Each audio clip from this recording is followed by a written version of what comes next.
Je me demande combien connaissent ce petit chant, comme je vous salue très chaleureusement dans cette communion fraternelle chrétienne, et avec l'amour de Christ aujourd'hui. Combien connaissent ce petit chant? Il prend soin de toi. Vous le connaissez? Très bien. Voyons si on y arrive. Vous le connaissez, sœur? Vous connaissez? Bon. He careth for you.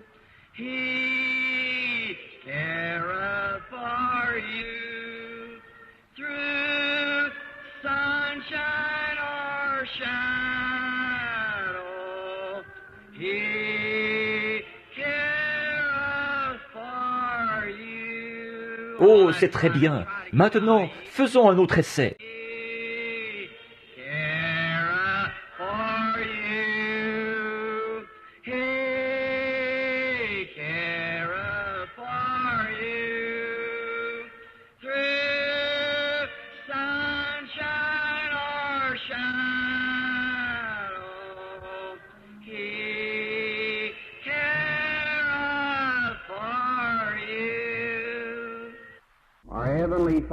Notre Père Céleste, croyons que tu prends bien soin de nous et tu as manifesté ton amour envers nous en ce que tu as envoyé ton propre Fils bien-aimé pour le Fils de Dieu innocent, pour prendre la place des pécheurs coupables. Combien nous te remercions d'avoir pris soin de nous et de t'être soucié de nous au point de faire ceci. Et nous en sommes tellement reconnaissants, Seigneur. Nous sommes heureux de nous rassembler ici cet après-midi, sous la voûte des cieux, et nous demandons tes bénédictions sur ce service. Accorde, Seigneur, à chaque homme, femme, garçon, fille qui sont ici, de faire une étude approfondie maintenant des Écritures. Nous sommes confrontés à un monde qui est sous la domination de Satan. Et Père, alors que nous étudions la puissance des démons et ce qu'ils font aux gens, nous te prions de nous donner une grande foi, et puissent beaucoup de grands signes et prodiges se faire, car nous le demandons au nom de Christ et pour la gloire de Dieu. Amen. Nous abordons sans tarder l'étude de cet après-midi, je pense une quinzaine de minutes plus tôt que prévu. Le sujet en est toujours la démonologie. Et maintenant, je viens de recevoir un message tout à l'heure, frère Biller, de mes amis, et je débute en tournée en Afrique au milieu de juillet. Alors c'est réglé, tout est arrangé maintenant. Frère Baxter ne pourra pas y aller à cette période-là, alors je devrais me rendre en Afrique tout seul. Alors je pars là-bas avec, Vous devrez prier pour moi maintenant, que le Seigneur m'aide, parce que j'en aurai vraiment besoin maintenant, là-bas, parmi... Je m'attends à ce qu'il y ait au moins 200 000 personnes à cette réunion. Et il y a une vision que j'ai notée ici. Je veux que vous ici, vous en bénéficiez. Elle s'est produite en décembre. J'étais dans la chambre un matin, et là, l'ange du Seigneur est entré. Vous voyez, quand j'étais là-bas, j'ai désobéi à Dieu, et j'ai attrapé des amibes. Tout le monde sait ce que c'est que les amibes.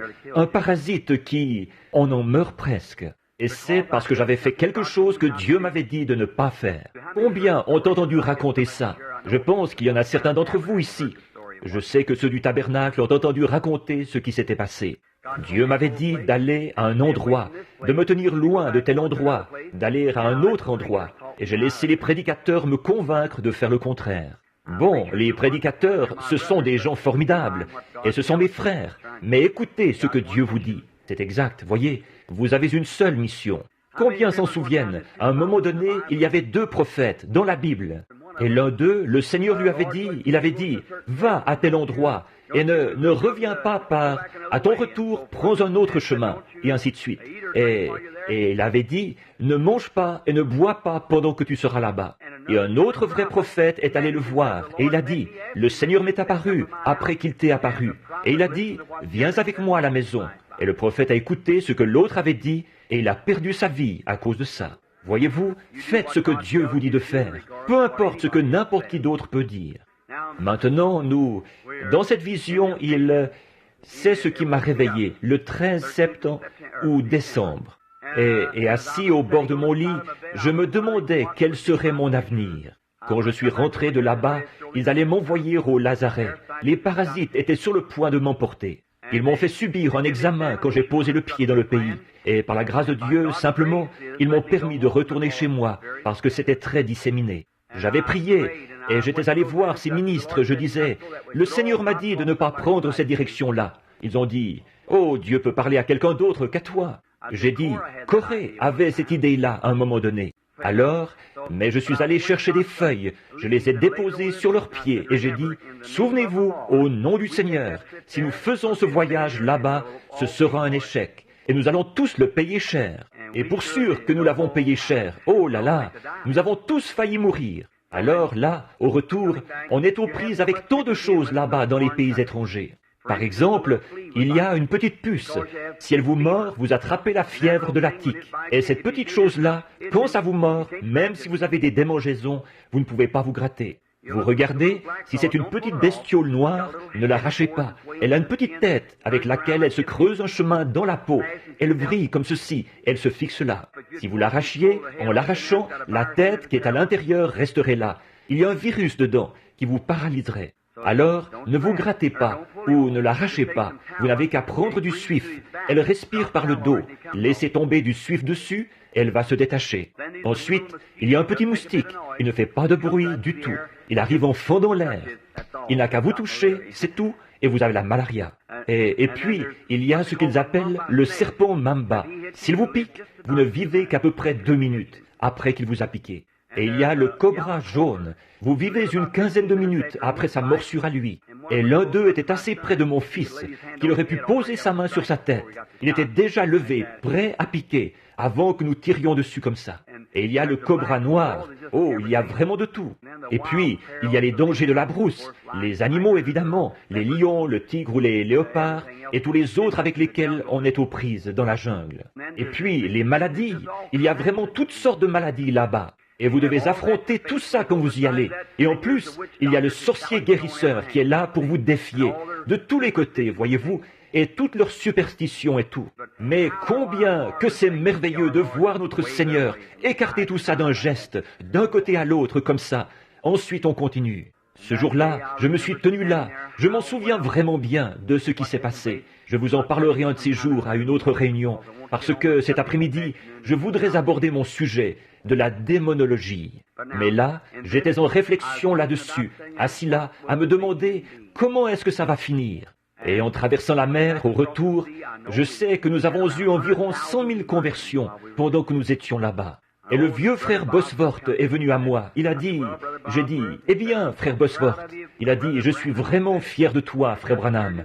Il a dit, pour toi la vie ne fait que commencer. Et il a dit, je disais, eh bien, ça doit être fini, je suppose. Je disais, j'ai 40 ans passés. Je suppose que j'ai combattu le bon combat et que j'ai achevé la course. Il a dit, 40 ans passés? Il a dit, je ne me suis pas converti avant cet âge-là. Il a dit, je suis encore bien actif. Il avait tout près de 80 ans. Et simplement, je me suis dit, eh bien, peut-être que c'est assez juste ça. Donc il disait, non, tu es simplement un Branham tout neuf maintenant. Tu sais mieux comment prendre tes réunions en main et tout. Il disait, simplement, si tu t'attaques à l'Amérique comme il le faudrait, avec une réunion organisée comme il faut, où tu pourrais rester au même endroit pendant 6 ou 8 semaines, et que ce soit bien organisé et annoncé un peu partout, il disait, tu accomplirais quelque chose, mais pour notre Seigneur. Alors, on a continué comme ça, à parler simplement. Alors, ça a été très, très agréable. Alors, quelque temps après, j'ai eu une vision que j'étais en Amérique. Elle m'est venue, elle m'a renvoyé en Afrique. Elle me montrait cette même réunion, installée là, devant Durban. Et la première réunion est disparue peu à peu. Elle est passée à l'histoire, partie en direction de l'Ouest. La deuxième réunion est apparue, et à ce moment-là, elle était encore plus grande que la première. Et j'ai entendu un cri, et un ange venait du ciel. Il tenait une lampe puissante. Et l'ange du Seigneur qui se tient près de nous ici, il se tient toujours à ma droite, de ce côté-ci. Et il se tenait là, et il se déplaçait en formant un cercle. Et j'ai vu cet homme au-dessous de lui. Il n'est pas... Or, quand vous le voyez, lui, ce n'est pas une vision. C'est tout aussi réel que de me regarder, moi. Eh bien, vous pouvez l'entendre marcher et vous parler. Et quand n'importe quoi, c'est tout aussi réel. Et ce n'est pas une vision. Cet homme se tient là, exactement comme vous. Et sa voix, c'est exactement comme si c'était la mienne ou comme si c'était la vôtre. Mais une vision, c'est quelque chose qui se présente devant vous et vous le voyez comme ça. Mais cet homme-là, il s'approche simplement et il se tient là. So he told me that Alors, il m'a dit ce qui allait arriver. Et il a dit que cet ange est descendu, et il m'a dit de me retourner et de regarder dans cette direction-ci. Et ça semblait être en direction de l'Inde, là. Je ne dis pas que c'est en Inde, mais c'est près de là. Mais c'était des Indiens. En effet, les Africains, eux, ce sont de grands costauds, de forte corpulence. Certains d'entre eux mesurent presque 7 pieds et pèsent, 280, 300 livres, costauds. Les Zoulous, bon, et il y a les Zonghai et les Soto, et il y a beaucoup de tribus différentes. Il y avait 15 tribus différentes assises là, ce jour-là, auxquelles je parlais. Je disais une parole comme « Jésus-Christ, le Fils de Dieu ». J'allais boire un peu d'eau en attendant que ce soit transmis par tous les interprètes. L'un d'eux disait « et toutes sortes de bruits ». Dans le temps, je me disais que j'entendais les pentecôtistes parler en langue, alors que peut-être l'un parlait en émettant certains sons et que l'autre parlait en émettant d'autres sons. Voyons, comment était-ce possible? Mais je crois que la Bible a raison, et je sais qu'elle a raison, quand elle dit « il n'est aucun son qui soit sans signification ». Certains disaient, l'un d'eux faisait « blur, blur, blur, blur », ce qui voulait dire « Jésus-Christ, le Fils de Dieu ». L'autre faisait « cloc, cloc, cloc, cloc », ça c'était « Jésus-Christ, le Fils de Dieu », dans sa langue à lui. Donc, quel que soit le son qui est produit, il a un sens quelque part. C'est exact. Quel que soit le bruit qui est produit, il a un sens pour quelqu'un quelque part. Et quand il transmettait ça, et j'ai remarqué qu'à ma gauche, quand cet ange était descendu et que j'ai vu comme un essaim là, et c'étaient des hommes avec... ils avaient comme une espèce de drap autour de leur corps, comme ceci, et ça les enveloppait et c'était attaché comme pour un petit bébé, la couche. Et tout ce que je pouvais voir, à perte de vue, c'était des gens. Ensuite, cet ange a allumé une lampe puissante qui oscillait. Elle s'est mise à faire un mouvement de va-et-vient, comme ça. Et jamais de ma vie, je n'ai vu autant de gens. Ensuite, cet autre ange est venu très près de moi et il a dit, « Il y en a 300 000 à cette réunion. » Et je l'ai noté ici. Vous aussi, inscrivez-le sur un bout de papier, comme quand j'avais raconté que ce petit garçon ressusciterait en Finlande. Notez-le sur la page de garde de votre Bible ou quelque part, qu'à cette réunion, il va y avoir une réunion et vous en entendrez parler par quelques moyens de diffusion. Il y aura 300 000 personnes qui assisteront à cette réunion. Maintenant, voyez si ce n'est pas vrai. Elle sera donc 3 fois plus grande que l'autre. Voyez, 300 000 personnes qui assisteront à la réunion. Et je suis tellement heureux de pouvoir y aller. Je ne sais pas quoi faire, parce que j'aime gagner des âmes pour notre Seigneur. Et là-bas, à une occasion, d'avoir vu 30 000 païens primitifs venir à Jésus-Christ à la suite d'un seul appel à l'autel. 30 000 païens primitifs. Maintenant, abordons notre sujet sans tarder. Hier, nous avons étudié la technique qu'utilisent les démons. Je réfléchissais aujourd'hui alors que Dieu traitait avec moi. Vous ne savez pas ce que ça représente d'avoir la liberté d'aller de l'avant. Or, je ne suis pas un enseignant. Je suis loin d'être un commentateur de la Bible. Et mon instruction se limite à une 7e année. Alors et avec ça, je suis sorti de l'école il y a environ 25 ans. Alors il y a longtemps que je n'y suis plus. Je n'ai pas beaucoup d'instructions, mais tout ce que je sais, c'est ce que je reçois par inspiration. Et si cette inspiration ne concorde pas avec la Bible, alors elle est fausse. Voyez, il faut que ce soit la Bible. Quelle que soit l'inspiration, il faut que ça vienne. Voici le fondement de Dieu. Aucun autre fondement n'a été posé que ceci. Et ce qui correspond à ceci, si ce que je disais était contraire à ceci, alors que mes paroles soient un mensonge, parce que la vérité, c'est ceci. Voyez? Et si un ange vous disait quelque chose qui soit différent de ceci, Paul a dit qu'il soit pour vous anathème, même un ange de lumière. Or, il y a beaucoup de grandes choses. J'ai choisi 2 jours parce que, pour pouvoir apporter ce sujet aux gens, c'est-à-dire hier et aujourd'hui, les réunions en après-midi. Maintenant, la raison pour laquelle j'ai fait ceci, c'est pour faire un petit essai, moi-même, pour voir si Dieu allait m'aider. J'ai quelque chose à cœur. Et c'est ceci, qu'après ce grand message, et après que Dieu lui-même a confirmé que ce que j'ai dit est bien la vérité, de sa parole, par sa parole d'abord, et ensuite par les signes et les prodiges. Maintenant, je pense que, muni de la vérité de l'Évangile pour l'Église, j'ai une obligation envers Dieu d'apporter ceci à l'Église. C'est exact. Elles sont tellement divisées en tant d'organisations différentes et de branches sectaires de chacune que c'est mal ça. Nous sommes tous enfants de Dieu, que nous sommes nés de nouveau. Ça, voyez-vous? Et la vérité, c'est que Dieu veut que nous le sachions, que nous sommes ses enfants. Maintenant, souvenez-vous, le temple de Salomon, il a été taillé partout dans le monde. Et une pierre est arrivée incurvée comme ceci, et une pierre incurvée comme cela, et une taillée comme ceci, et une taillée comme cela. Mais à l'assemblage, il n'y a pas eu le moindre grincement de scie, pas le moindre coup de marteau. Chaque chose s'est ajustée parfaitement à sa place. Dieu est celui qui a donné les directives pour ça.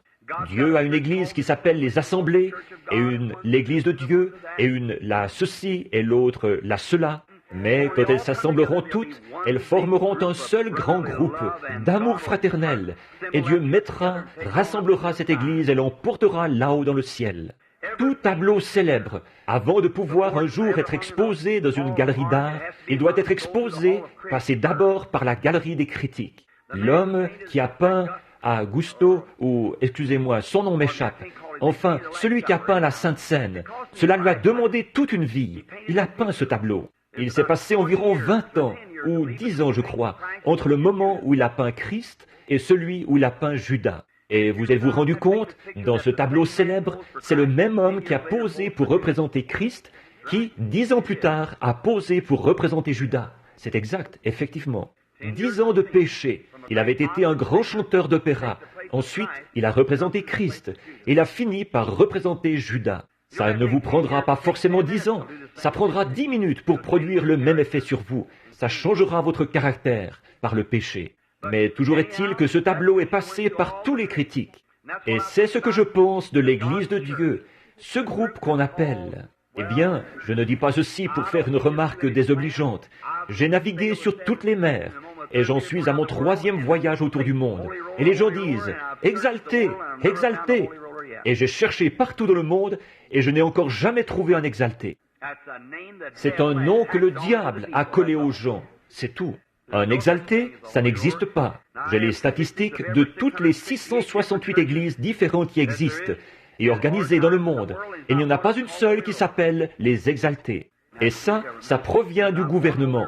Je ne connais pas une seule église exaltée. Alors ça, c'est seulement un nom que le diable a donné. Mais maintenant, malgré tout ceci, toutes ces choses, Dieu a peint un tableau. Et, à un moment donné, ces petites églises qu'il y avait là-bas autrefois, certains d'entre vous, je regarde ces hommes aux cheveux gris. Mon garçon, hier, j'étais dans mon bureau, j'étudiais, et un ministre est entré en passant. Il a dit, « J'aimerais serrer la main à ton papa. » Évidemment, mon garçon a été à l'école de frère Baxter et des autres. Eux, c'est carrément non. Un point, c'est tout, tout de suite. Je n'aime pas ça. Voyez, peu importe si évidemment, je ne peux pas être à la fois serviteur des hommes et serviteur de Dieu. Mais moi, ce que je trouve, j'aime serrer la main de mes frères. J'aime faire ça. Il y a quelque chose là-dedans. J'aime serrer la main d'un ministre.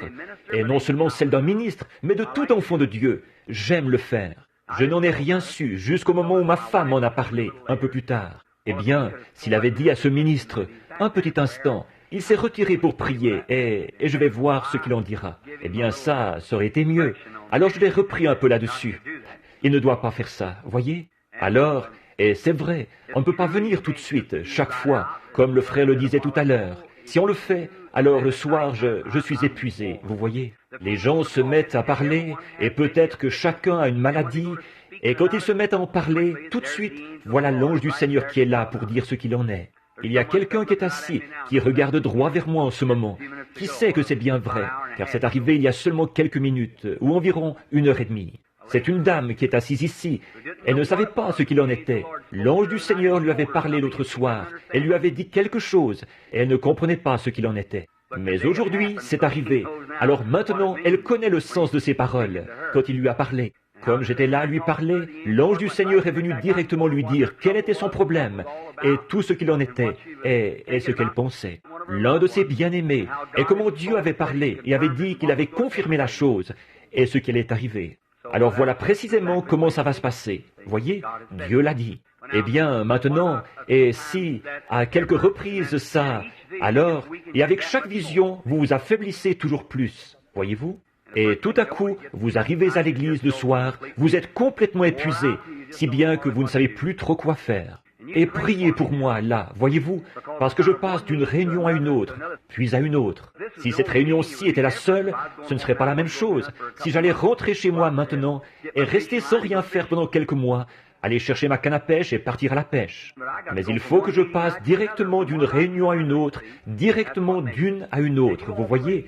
C'est à cause de ça.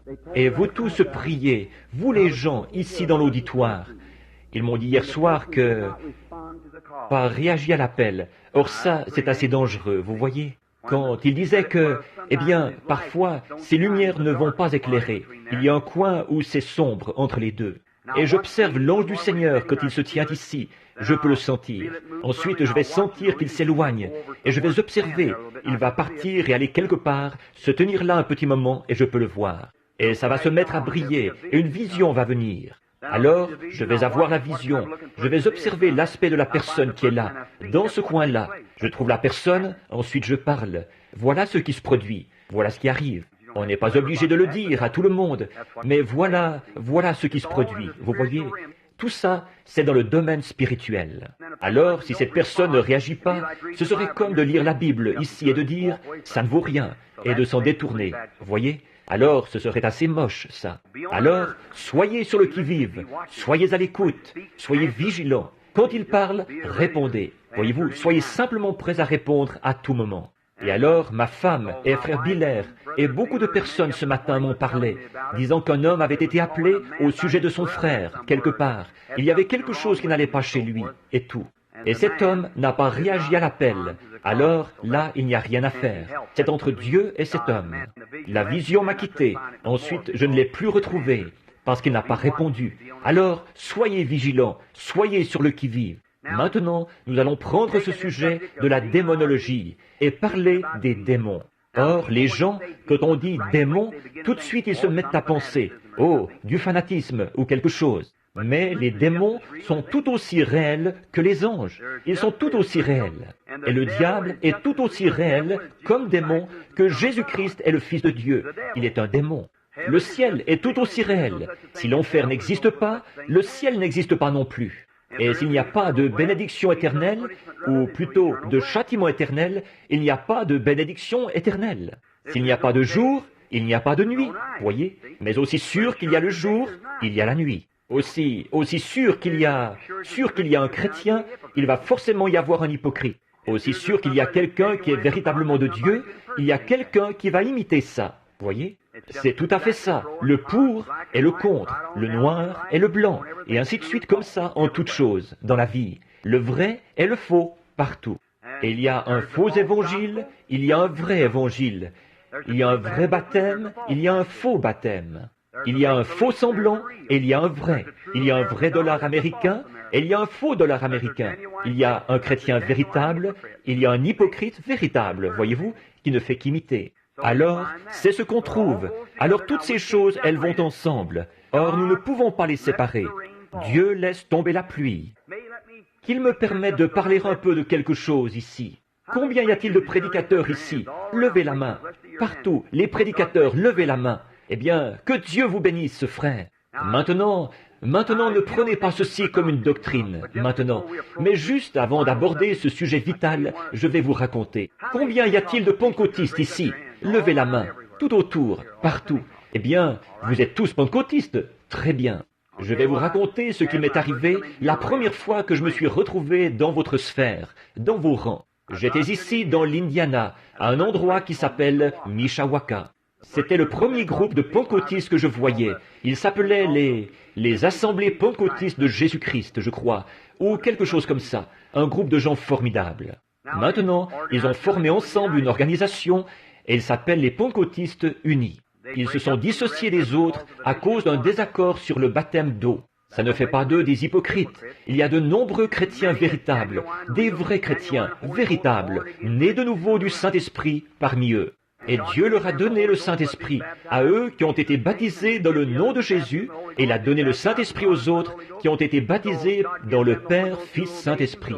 Alors, Dieu donne le Saint-Esprit à ceux qui lui obéissent. Alors qui a reçu? Qui lui a obéi? Voilà. Si vous pouviez seulement oublier ça, et ceux qui veulent être de telle manière, laissez-les faire. Et vous, allez-y, soyez des frères, c'est tout. Ce qui a causé ça, c'est qu'ils se sont divisés, qu'ils se sont séparés. Voyez? Quoi? De briser, de démolir, de rompre la fraternité, de vous mettre à part et de vous séparer. Non, monsieur, nous ne sommes pas séparés, nous sommes un. C'est exact. Mais quand j'étais là-bas, j'observais ces gens-là. Or moi qui sortais d'une petite église baptiste du Sud, bien ordinaire, eh bien, je voyais ces gens. Je suis entré là, et ils tapaient des mains, ils s'égosillaient. L'un d'entre eux, heureux de dire que je suis l'un d'entre eux. J'ai pensé, oh, pfiou. Tout à coup, quelqu'un est passé en dansant, en y mettant toute son énergie.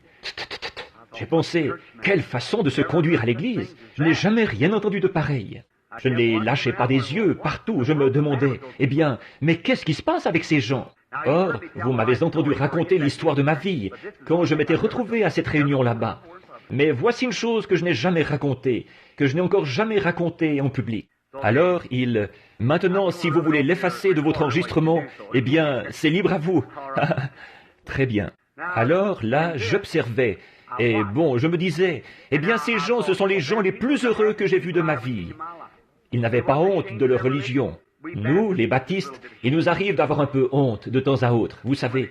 Voyez, et quand ils vont prier, vous savez, ils vont se mettre derrière l'éventail, vous savez. Mais ces gens-là, ce n'était pas leur cas, frère. Ils avaient de la religion partout, en dedans, en dehors et partout sur eux.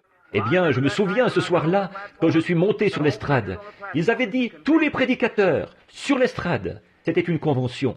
Ils étaient obligés de la faire ici au nord, à cause du problème de ségrégation raciale, la loi de Jim Crow du Sud. Alors ils s'étaient tous rassemblés là, de partout. Alors, j'étais assis sur l'estrade, et il a dit, eh bien, maintenant, j'ai écouté tous les prédicateurs toute la journée, et ce soir-là, ils ont annoncé un vieux prédicateur. C'est un vieil homme de couleur qui est arrivé, juste une petite couronne de cheveux sur la tête, comme ça. Il portait une longue redingote de prédicateur, vous savez, à col de velours, et il faisait chaud. Le pauvre vieux est arrivé comme ceci. Il a dit, mes chers enfants, il a dit, je voudrais vous raconter. Et il s'est mis à témoigner. Je devais être le plus jeune de ceux qui étaient assis sur l'estrade. Et donc, il disait, je vous le dis, il a pris son texte dans Job. Où étais-tu quand je fondais le monde? Dis-moi sur quoi ces bases sont appuyées. Tous ces autres prédicateurs avaient prêché au sujet de Christ, quelque chose comme on avait l'habitude d'entendre. Je les avais écoutés et j'y avais pris plaisir. Mais pas ce vieux-là. Il est retourné en arrière environ 10 000 ans avant le commencement du monde. Il est allé jusque dans les cieux et il est redescendu en traversant le ciel, ce qui se passait là. Eux, ce sur quoi ils avaient prêché tout le long, pendant la journée, lui, il a prêché sur ce qui se passait dans le ciel. Il a ramené Christ sur l'arc-en-ciel horizontal, tout là-bas, quelque part dans l'éternité. Mais il n'avait même pas prêché pendant 5 minutes, ce vieux-là, et quelque chose s'est emparé de lui. Il a sauté en l'air, il a claqué des talons, et il s'est écrié « Youpi !» Il avait à peu près autant de place que j'en ai ici. Il a dit « Je n'ai pas assez de place pour prêcher !» Et il s'en est allé comme ça. Eh bien, je me suis dit, si cette chose-là produit cet effet sur un homme qui a peut-être 80 ans, qu'est-ce qu'elle fera sur moi? Voilà ce que je veux. Voilà ce que je veux. Mais ce qui m'a intrigué, c'est ceci. Maintenant, nous parlons de démons, là. Ce qui m'a intrigué, j'observais 2 hommes. L'un était assis d'un côté et l'autre de l'autre. Et quand l'esprit descendait, ces hommes se levaient. Ils parlaient en langue, ils poussaient des cris. Ils avaient l'écume aux lèvres. Et je me disais, oh là là, si seulement je pouvais avoir ça. Vous voyez, comme c'est merveilleux. Oh, j'aime vraiment ça. Eh bien, je suis allé dans le champ de maïs. Et je vous ai raconté l'histoire de ma vie. Vous l'avez lu dans le livre. J'y ai dormi toute la nuit. Le lendemain matin, j'y suis retourné. Alors je me suis dit que j'allais faire un test. J'ai une façon de faire les choses dont personne n'est au courant. Seulement Dieu et moi. Alors là, je prononce un oracle. Et je vais voir quel esprit est dans un homme. Vous le voyez ici même sur l'estrade. Vous voyez? Et donc, je me suis mis à parler à l'un de ces hommes. Je les avais vus, ils étaient assis l'un près de l'autre, et ils se prenaient par la main, et ils dansaient, ils poussaient des cris. Je me disais, oh là là, moi je trouve que ça a l'air de quelque chose de réel. Et j'ai pris l'une de ses mains. J'ai dit, bonjour monsieur. Il a dit, bonjour. Un homme très bien, du type gentleman. Il a dit, j'ai dit, êtes-vous un ministre? Il a dit, non monsieur, je ne suis qu'un laïc. Alors j'ai engagé une petite conversation avec lui pour capter son esprit. Voyez, il ne le savait pas, personne ne le savait. Je n'en ai jamais parlé. Il s'est passé des années avant que j'en parle. Alors mais quand j'ai vu ce qu'il en était, ça sonnait juste, parfaitement. C'était un chrétien. Cet homme était un saint de Dieu, absolument. J'ai pensé, frère, c'est très bien. Mais ce qui est bizarre, quand j'ai trouvé l'autre homme, c'était le contraire. Il vivait même avec une femme qui n'était pas sa femme. C'est exact. Et j'ai vu ça s'approcher de lui, une vision. Je me suis dit, oh là là, ce n'est pas possible. Et cet homme, je me suis dit, bon, alors, cet esprit qui est parmi ces gens, il est mauvais. Un point, c'est tout. Alors, ce soir-là, je suis allé à la réunion, et les bénédictions descendaient. Je priais Dieu, et le Saint-Esprit, l'ange du Seigneur attestait qu'il s'agissait bien du Saint-Esprit. Et le même esprit qui descendait sur cet homme-ci, descendait sur cet homme-là. Et quand le Saint-Esprit descendait, ils se levaient tous les deux, et tous les deux, ils poussaient des cris. Ils hurlaient et louaient le Seigneur. Ils parlaient en langue, ils dansaient. Je disais, je ne saisis vraiment pas, Seigneur. Là, je ne vois pas ça dans la Bible, que ça pourrait être juste. Là, j'ai dit, peut-être que c'est moi qui suis séduit. Voyez, j'ai dit, maintenant voici, je suis strictement fondamentaliste pour ce qui est de la Bible. Il faut que ce soit ceci. Voyez, j'ai dit, Seigneur, tu sais comment je suis. Il faut que je le vois dans ta parole. Et je ne comprends pas. Voilà que le Saint-Esprit descend sur cet homme-ci, que le Saint-Esprit descend sur cet homme-là, et l'un d'eux est un saint, et l'autre est un hypocrite. Et je le sais. Je le sais, j'aurais pu prendre cet homme à part et le lui prouver, ou le lui signaler sur les lieux, lui dire ce qu'il en était, comme j'aurais pu le faire à cet homme qui était assis ici hier soir, qui n'était rien d'autre qu'un imposteur, s'il n'y en a jamais eu un, assis là. Et j'aurais dû dénoncer la chose, mais il se serait levé et se serait mis à faire des histoires. Alors j'ai simplement laissé tomber, parce que c'était la réunion, mais je savais qui c'était. Oui, monsieur. Il y en avait deux, qui étaient assis au fond l'autre soir. Ils font partie d'une certaine église de la ville, ici. Des vrais critiqueurs. Je les ai vus. Mais si on fait ça, c'est là que les ennuis commencent. Je l'ai fait bien des fois. Je les laisse faire, c'est tout. Ça ne fait rien. Dieu est au courant. C'est lui le juge. Que m'interpelle une fois, et là vous verrez quelque chose se produire. Vous voyez, que lui le fasse. Comme le démon, ce n'est pas moi qui ai appelé le démon à sortir. Il est simplement venu à moi et il m'a défié. C'est là que Dieu est entré en action. Voyez-vous, c'est exact. Et vous avez vu ce qui s'est passé. Très bien. Mais j'ai simplement laissé tomber. À la réunion, ça n'a pas été facile à cause de ça. Parce que cet esprit était là, qui cherchait continuellement à m'attaquer. Voyez-vous? Et alors, j'ai simplement continué. Mais bon, ces hommes, je ne comprenais pas ça. Et c'est 2 ans plus tard, ou 3, alors que j'étais à Greensmill, Indiana, ici, à la réserve scout, je m'étais retiré dans une vieille caverne, là où je vais pour prier. Et là, je disais, Seigneur, je ne comprends pas ce qui est arrivé à ce groupe de gens. Les gens les plus gentils que j'ai jamais rencontrés de toute ma vie. Et je ne comprends pas comment il pourrait s'agir là d'un mauvais esprit. Alors, tu connais l'intégrité de mon cœur. Tu sais combien je t'aime et comme je t'ai servi. Et ce même esprit qui est ici avec moi était sur ces gens. Et il était sur ce gars-là, même chose. Alors, je ne comprenais pas. Et le Seigneur est descendu dans sa miséricorde et il m'a montré. Voici ce qu'il en était. Il faut que ce soit scripturaire, première chose. Il a dit, prends ta Bible. Et j'ai pris ma Bible. J'ai dû tenir cette Bible pendant 10 minutes, sans que qu'aucune autre parole ne vienne. J'ai simplement attendu quelques instants. Je l'ai entendu dire de nouveau, prends Hébreux 6 et commence à lire. C'est ce que j'ai fait. Et arrivé au passage où il est dit, la pluie tombe souvent sur la terre pour l'abreuver et la préparer, l'apprêter pour ce qui...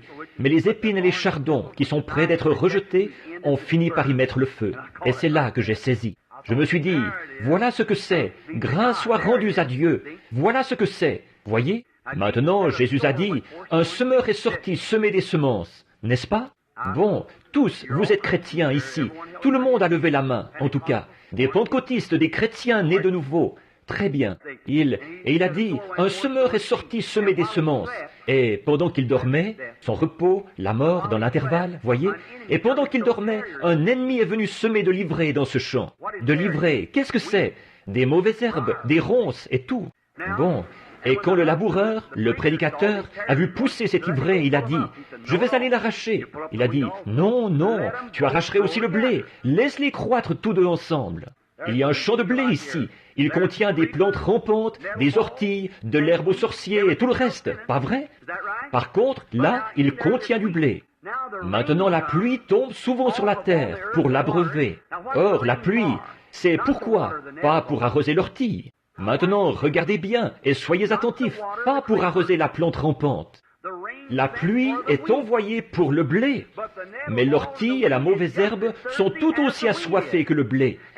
Et la même pluie qui tombe sur le blé tombe sur la mauvaise herbe. Et cette petite mauvaise herbe va se redresser comme ça, toute heureuse et dans l'allégresse, tout autant que le petit blé va se redresser, lui-même se redresser.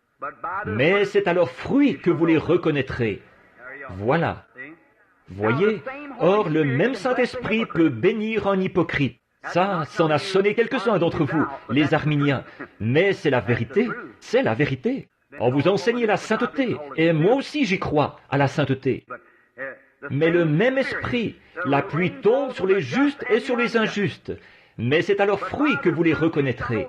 Si je regarde ici et que je vais chercher du blé, je rapporte du blé. Mais les mauvaises herbes, c'est tout attaché ensemble.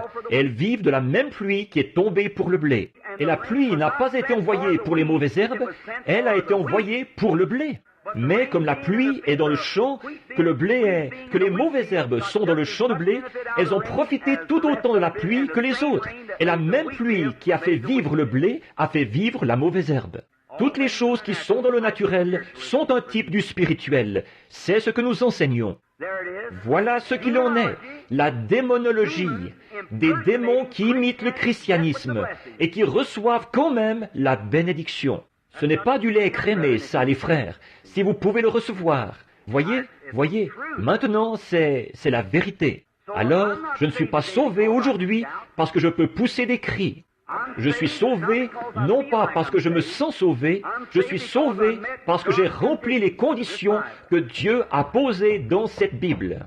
Jésus a dit, celui qui écoute mes paroles et qui croit à celui qui m'a envoyé a la vie éternelle, et ne vient point en jugement, mais il est passé de la mort à la vie. Je le crois, c'est exact. Et selon ces conditions, je suis sauvé, parce que Dieu l'a dit. S'il me disait qu'on est sauvé parce que quelqu'un a dit « Un vent impétueux m'a cinglé le visage », c'est formidable ça, mais je veux savoir d'où il est venu ce vent impétueux avant qu'il me cingle le visage, voyez-vous? Maintenant, quel genre de vie allez-vous mener après que ce vent impétueux vous aura cinglé? Voyez-vous, c'est à votre fruit qu'on vous reconnaît. Donc, les démons peuvent œuvrer au beau milieu des chrétiens. Le croyez-vous? Regardez Paul. Paul a dit, bon, c'est ici que la pluie du dernier jour. S'il y en a ici, pardonnez-moi si je dis quoi que ce soit contre vous. Je ne dirai rien contre vous, pas plus que je n'en dirai contre les assemblées, ou n'importe qui, les baptistes, ou n'importe qui d'autre. C'est la vérité qui est la vérité. Où vous avez dévié, c'est ici. Vous faites des prophètes de ces hommes et de ceux qui ne sont pas prophètes. On n'est pas prophète parce qu'on nous a imposé les mains et envoyé. On est prophète, voyez? Dans la Bible, il y a un don de prophétie. C'est là que vous avez fait erreur. La différence entre le don de prophétie et un prophète. Le don, Dieu à plusieurs reprises et de plusieurs manières a parlé à nos pères à travers les prophètes, dans ces derniers jours à travers son Fils Jésus-Christ. Et il y a 9 dons spirituels en action dans le corps de Christ. Ça pourrait être sur cette femme-ci ce soir, la prophétie. Il se pourrait que ce ne le soit plus jamais de toute sa vie. Il se pourrait que ce soit sur cette femme-ci le lendemain soir. Il se pourrait que ce soit sur cet homme-ci la fois d'après. Il se pourrait que ce soit sur celui-là, là-bas, la fois d'après. Ça ne fait pas d'elle un prophète. Ça ne fait de personne un prophète. C'est un don de prophétie en vous. Et avant que cet homme ou que cette prophétie puisse être donnée à l'Église, elle doit être jugée en présence de 2 ou 3 juges spirituels. Pas vrai? Or, Paul a dit, vous pouvez tous prophétiser successivement. Si celui-ci a une révélation, que celui-là se taise. Eh bien, dans ce cas, ils seraient tous prophètes, selon l'enseignement d'aujourd'hui. Non, Église pentecôtiste, on a tout mélangé. Et c'est pour cette raison que Dieu ne peut pas entrer, tant que nous n'aurons pas redressé et aligné la chose sur la Bible. C'est exact. Il faut trouver le bon sentier. Comment peut-on bâtir une maison sans regarder le plan? Voyez, il faut prendre un bon départ. Maintenant, là, un prophète, on n'a jamais vu personne se tenir devant Ésaïe, devant Moïse. Il y en a un qui s'est tenu devant lui un jour, Corée, et a cherché à contester avec lui. Et Dieu a dit, séparez-vous, je vais ouvrir la terre. On est prophète. Les dons et les appels, sans repentance. C'est la prédestination de Dieu dès le plus jeune âge. Tout était parfait, constamment, exactement ce qu'il disait. C'était la vérité, confirmée et mise en évidence. C'est la parole de Dieu qui vient au prophète. Mais un don de prophétie, c'est dans l'Église. Bon, vous dites, eh bien, les prophètes, c'est l'Ancien Testament. Oh non, il y a eu des prophètes dans le Nouveau Testament. Agabus était un prophète du Nouveau Testament. Regardez l'esprit de prophétie qui est descendu là-bas et qui a dit à Paul ce qu'il en était. Et puis, Agabus est arrivé de Jérusalem. Il est allé trouver Paul et il a attaché sa ceinture autour de lui. Il s'est retourné et il a dit, « Ainsi dit le Seigneur, l'homme qui portait ceci sera lié de chaînes quand il arrivera à Jérusalem. » Agabus qui s'est levé et qui a dit, « Prédit ce qui allait arriver. » Il était un prophète et non un homme avec le don de prophétie. Et le don de guérison et tous ces dons, mon ami pentecôtiste, vous avez tout mélangé. Les dons sont dans l'Église. Toute personne dans l'Église y a accès. Toute personne qui a été baptisée dans le corps. D'un seul esprit, nous y sommes tous baptisés. Et la Bible dit, eh bien, j'ai le don de guérison. Eh bien, la Bible dit, confessez votre faute l'un à l'autre et priez l'un pour l'autre. Que toutes les personnes prient les unes pour les autres. Nous ne sommes pas un groupe divisé, nous sommes un groupe collectif, réuni, voyez? Bon, et c'est comme ça que parfois les démons vont s'y prendre pour agir. Maintenant, observez ce que Paul a dit. Si quelqu'un parle en langue et que quelqu'un d'autre interprète, que ce qu'il a dit soit jugé avant que l'Église puisse le recevoir. Maintenant, ce ne sera pas une citation de l'Écriture ou quelque chose comme ça. Dieu ne se répète pas, mais ce sera un avertissement adressé à l'Église. Alors, si de bons juges disent « Recevons cela », très bien, c'était du Seigneur. Le deuxième dit « Recevons-le », que par la bouche de 2 ou de 3 témoins, toute parole soit établie. Alors l'Église le reçoit et on se prépare en conséquence. Si ce qui a été dit n'arrive pas, alors vous avez un mauvais esprit parmi vous. C'est exact. Et si la chose arrive, alors remerciez Dieu. L'Esprit de Dieu est parmi vous, voyez? Alors c'est là qu'il faut bien surveiller et être prudent. Donc, ne cherchez pas à forcer les choses. Il n'y a rien que je puisse faire pour avoir les yeux bruns si j'en ai des bleus, voyez-vous? Il faut que je me contente de mes yeux bleus. Maintenant, c'est là que les démons agissent dans la sphère des gens spirituels. Maintenant, nous entrons dans quelque chose de profond ici, et j'espère que ce n'est pas trop profond. Maintenant, dans 1 Samuel 28, je veux maintenant lire un passage de l'Écriture ici. Je voudrais que vous écoutiez attentivement. Et je veux traiter de démons, vous montrer comment ils agissent au sein même de l'Église, et que Satan a une contrefaçon de toutes les choses véritables qui existent. Or, vous pouvez voir, selon la Bible, que les démons viennent parmi les chrétiens et ils font des imitations.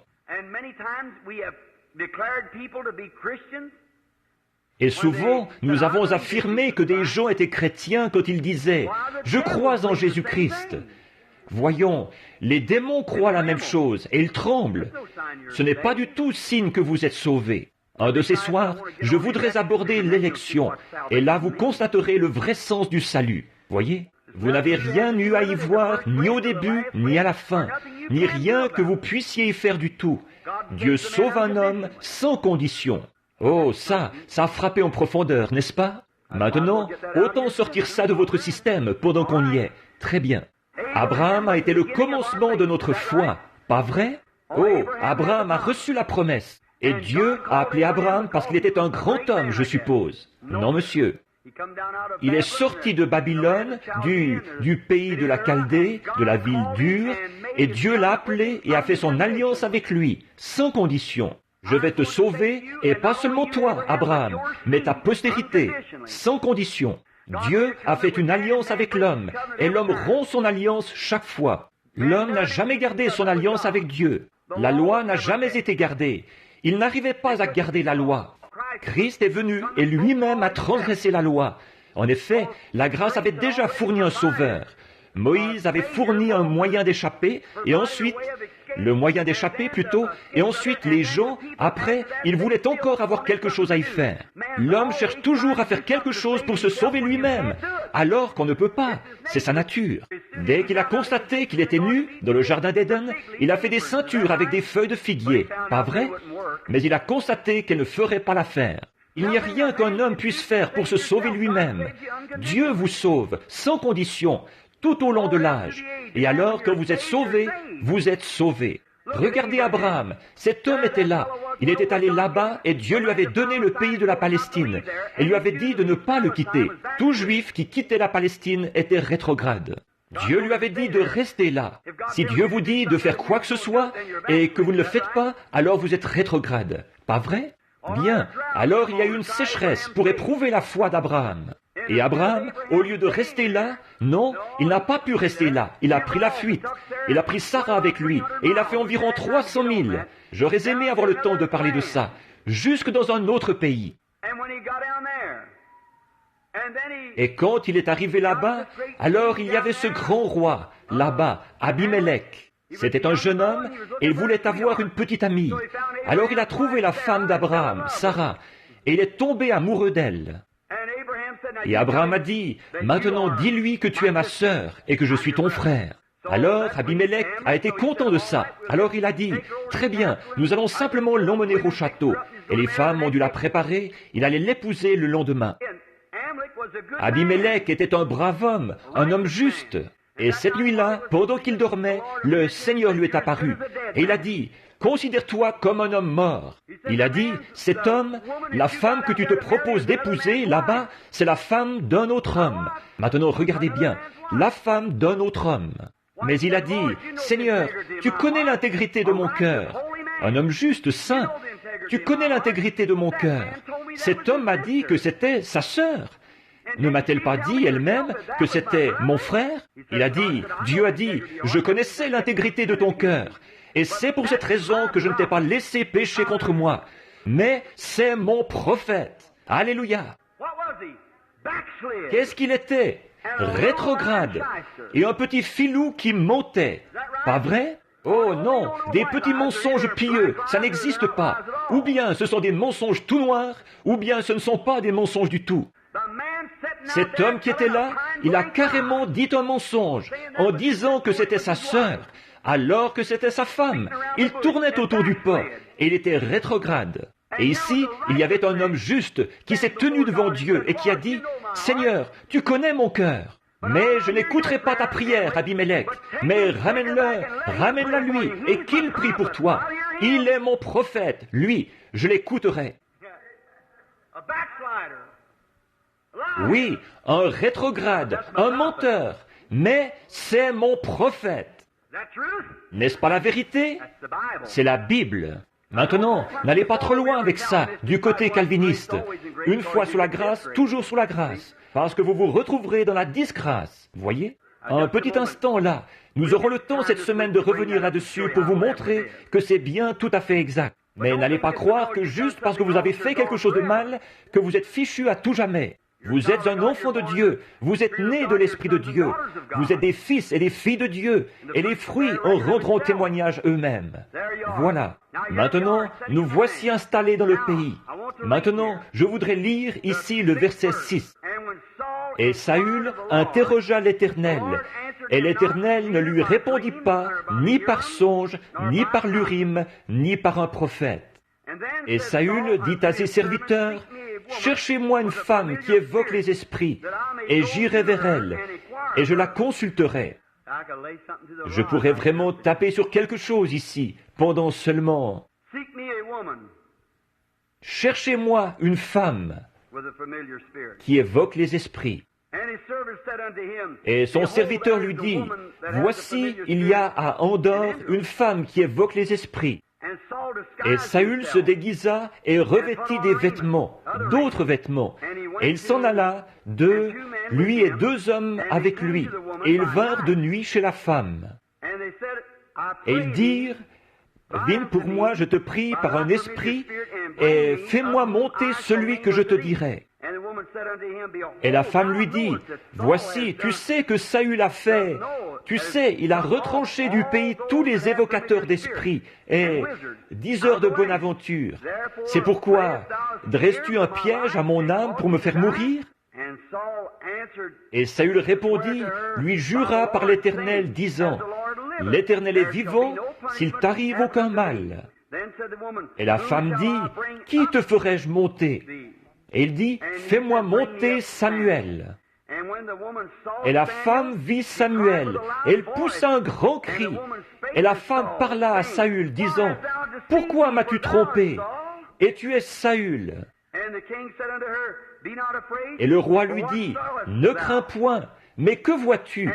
Et la femme dit, à Saül, je vois des dieux qui montent de la terre. Et il lui dit, quelle était sa forme? Et elle dit, c'est un vieillard qui monte, et il est enveloppé d'un manteau. Et Sam, évidemment, c'est ce manteau de prophète, voyez.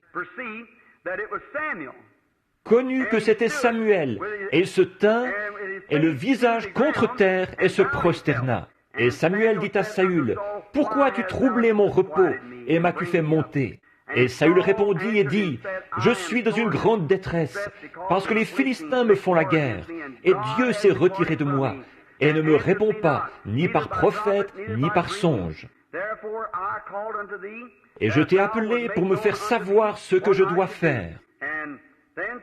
Et Samuel dit, pourquoi m'interroges-tu quand l'Éternel s'est retiré de toi et qu'il est devenu ton ennemi? Et l'Éternel a fait pour lui-même comme il me l'a dit. Et l'Éternel a déchiré son royaume d'entre tes mains et l'a même donné à David. Maintenant, beaucoup d'entre vous, vous connaissez bien ceci. Maintenant, nous voulons nous y mettre sans tarder et que Dieu nous aide maintenant, pendant quelques instants, à nous pencher là-dessus. Maintenant, observez, il y avait un homme, Saül, qui était considéré à un moment donné comme un prophète, car il prophétisait avec les prophètes. Pas vrai, les enseignants? Maintenant, ici, l'homme était rétrograde. Pas vrai? Mais rappelez-vous où Samuel a dit qu'il serait, avec lui le lendemain, parti prématurément, voyez-vous?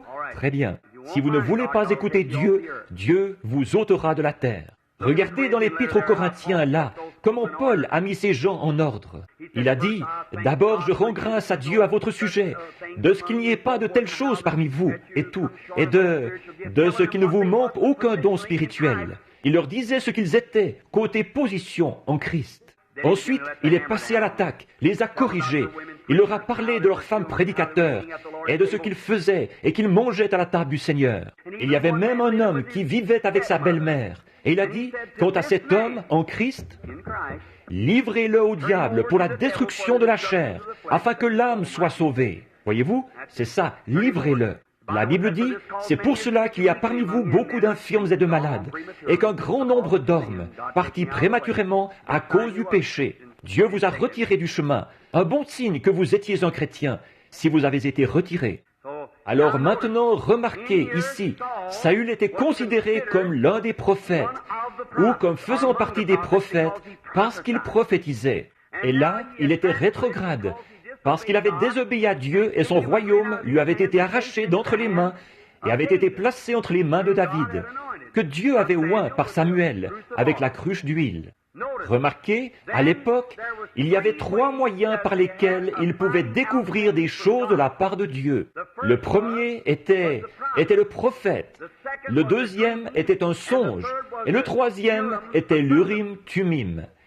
Et aucun d'eux ne voulait répondre. Vous savez ce qu'est un prophète, vous savez ce qu'est un songe spirituel, et vous savez ce qu'était l'Urim Thummim. Vous savez, l'autre jour, j'ai demandé à un homme quelque chose au sujet de l'Urim, et cet homme n'a pas pu me dire ce que c'était, l'Urim Thummim. Évidemment, c'était Dieu qui répondait par ces choses, voyez, et le diable produit une contrefaçon de chacun, le devin, le faux prophète et le christallomancien. Voyez, or l'Urim Thummim était accroché à la poitrine d'Aaron, ici. L'Urim Thummim la couvrait, des pierres, et on l'accrochait dans le temple. Et quand ils n'étaient pas certains, ils allaient devant Dieu pour la réponse. Et une lumière brillait sur cette Urim-Tumim, là, pour faire savoir si c'était la volonté de Dieu ou pas. Or, quand l'Urim-Tumim ne répondait pas, or ça, c'était la réponse directe de Dieu. Maintenant, l'Urim-Tumim d'aujourd'hui, le diseur de Bonaventure a pris une boule de cristal pour imiter cela. Une fausseté. Dieu est dans une trinité, les pouvoirs de Dieu sont dans une trinité, et le diable est dans une trinité, et ses pouvoirs sont dans une trinité. Et je peux le prouver par la Bible. Et cet Urim-Tumim, c'est tout simplement la boule de cristal que le diable utilise aujourd'hui. Et le faux prophète d'ici, d'aujourd'hui, celui que nous avons maintenant, c'était... ou la magicienne, ou le diseur de Bonaventure, là-bas, c'est ce qui a remplacé le prophète du côté du diable. Vous voyez ce que je veux dire? Et puis, l'Urim-Tumim, aujourd'hui, c'est cette Bible. Si quelqu'un a donné une prophétie ou un songe, et que ça ne concorde pas ou ne se reflète pas dans la Bible de Dieu, c'est faux. Ne le croyez pas. Dernièrement, un homme est venu me voir. Il vient de l'Inde, où je dois aller prochainement, un brave petit prédicateur. Il disait, « Frère Branham, je suis venu ici. » Il disait, « Une femme avait le Saint-Esprit et... » Il disait, « C'était une femme tellement charmante, tellement gentille. » Il disait, et elle s'était mariée 4 fois, elle vivait avec son 4e mari. Et j'ai dit, eh bien, comment est-ce possible, Seigneur? Et il disait, je suis allé le consulter, et j'ai dit, oh, gloire à Dieu. J'ai dit, Alléluia, loué soit l'Éternel. Tout simplement ce genre de gars-là, vous savez. J'ai dit, Alléluia, loué soit l'Éternel. Il a dit, le Seigneur m'a dit, voici, je vais te donner un songe. Et il a dit, j'ai rêvé que ma femme, je l'ai vue qui vivait en adultère. Et elle est revenue vers moi, et elle a dit, « Oh, veux-tu me pardonner, Victor? Veux-tu me pardonner? Je ne... » Voyons, j'ai dit, « Bien sûr que je vais te pardonner et te reprendre. » Il a dit, « Alors c'est ce que j'ai fait. » Il a dit, « Voyez-vous, je pardonne. » J'ai dit, « Victor, votre songe était bien beau, mais c'est le diable qui vous l'a donné. » Il a dit, « Comment ça? » J'ai dit, « Il ne concorde pas avec la parole de Dieu. Elle vit dans l'adultère, absolument. Elle ne peut pas vivre avec 4 hommes. Exact. Si elle quitte celui-là et retourne à son premier et se retrouve dans une situation pire qu'au départ, elle doit vivre seule jusqu'à la fin de sa vie. J'ai dit, vous savez que ça ne concorde pas avec la parole de Dieu. Alors votre songe était faux. J'ai dit, il ne concorde pas du tout avec ceci. Et quand un prophète avait donné une prophétie, qu'il l'avait prononcée, et qu'on voulait voir si cette prophétie était vraie, il la présentait devant l'Urim-Tumim. Et si la voix de Dieu faisait briller les lumières sur l'Urim-Tumim, alors c'était la vérité absolue. Et si un homme donne une interprétation, donne un songe, donne quelque chose par rapport à la Bible, ou quoi que ce soit, et que ça ne concorde pas avec la Bible de Dieu, c'est faux. C'est ça l'Urim-Tumim d'aujourd'hui. La parole de Dieu parle, et c'est la voix directe de Dieu, comme l'Urim-Tumim l'était avant que la Bible ait été écrite. Amen. Alléluia. Je me sens pas mal religieux en ce moment. Ne me prenez pas pour un fanatique, si c'est ce que vous faites. Je sais où j'en suis. Je ne suis pas agité. C'est exact. Voici la vérité, la parole de Dieu. Peu m'importe le genre de songe que vous avez eu, ou le genre de prophétie que vous avez donné. Si ce n'est pas la parole de Dieu, c'est faux. Si ça ne concorde pas avec cette parole. C'est ça le problème aujourd'hui. L'un a un songe, l'autre a une vision, l'autre a une langue, l'autre a une révélation. C'est pour ça que c'est tout mélangé, et tout. Si bien qu'on se retrouve avec des dénominations et de la division partout. Vous devriez ramener cela à un fondement final. Et c'est la parole de Dieu. C'est vrai. Les églises se fondent sur l'un qui dit « Oh, Jésus revient sur un cheval blanc, je le sais, je l'ai vu en vision. » Ils font une église de ce genre-là. Oh, alléluia, il revient sur une nuée. Ils en font une de cette sorte. Ils se divisent et se séparent, et se traitent mutuellement de perchoirs de buse, et de repères de poux, et de tout le reste. Voyons, frères, ça prouve dès le départ que votre cœur n'est pas droit devant Dieu quand vous faites ça. C'est exact, nous sommes frères. Nous devons nous soutenir les uns les autres. Nous avons besoin les uns des autres. Maintenant, regardez, Saül était rétrograde, et il est allé là-bas. Dieu avait détourné de lui sa face. Il est allé consulter les prophètes. Les prophètes sont allés. Ils ont essayé de prophétiser, et Dieu a coupé. Il a refusé de donner une vision. Le prophète est ressorti. Il a dit, « Je n'y peux rien. Non, il ne m'a absolument rien dit à ton sujet. » Eh bien, alors, il a dit, « Seigneur, donne-moi un songe. » Nuit après nuit, aucun songe n'est venu. Ensuite, il est allé devant l'Urim-Tumim et il a dit, « Oh Dieu, j'ai essayé par les prophètes, j'ai essayé par les songes. Maintenant, aide-moi, veux-tu » Il a coupé, aucune lumière du tout n'a brillé.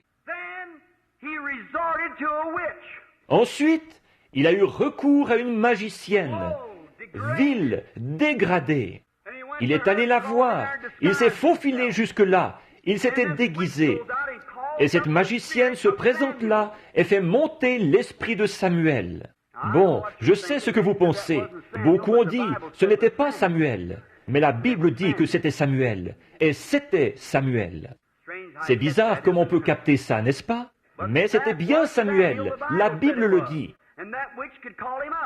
Et cette magicienne pouvait le faire monter.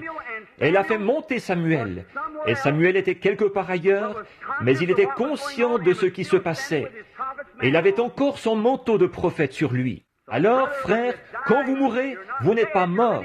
Vous vivez quelque part ailleurs. Laissez-moi m'arrêter un petit instant pour bien faire ressortir ce qu'il en est de la démonologie. Elle était un démon, mais elle était en contact étroit avec le monde des esprits.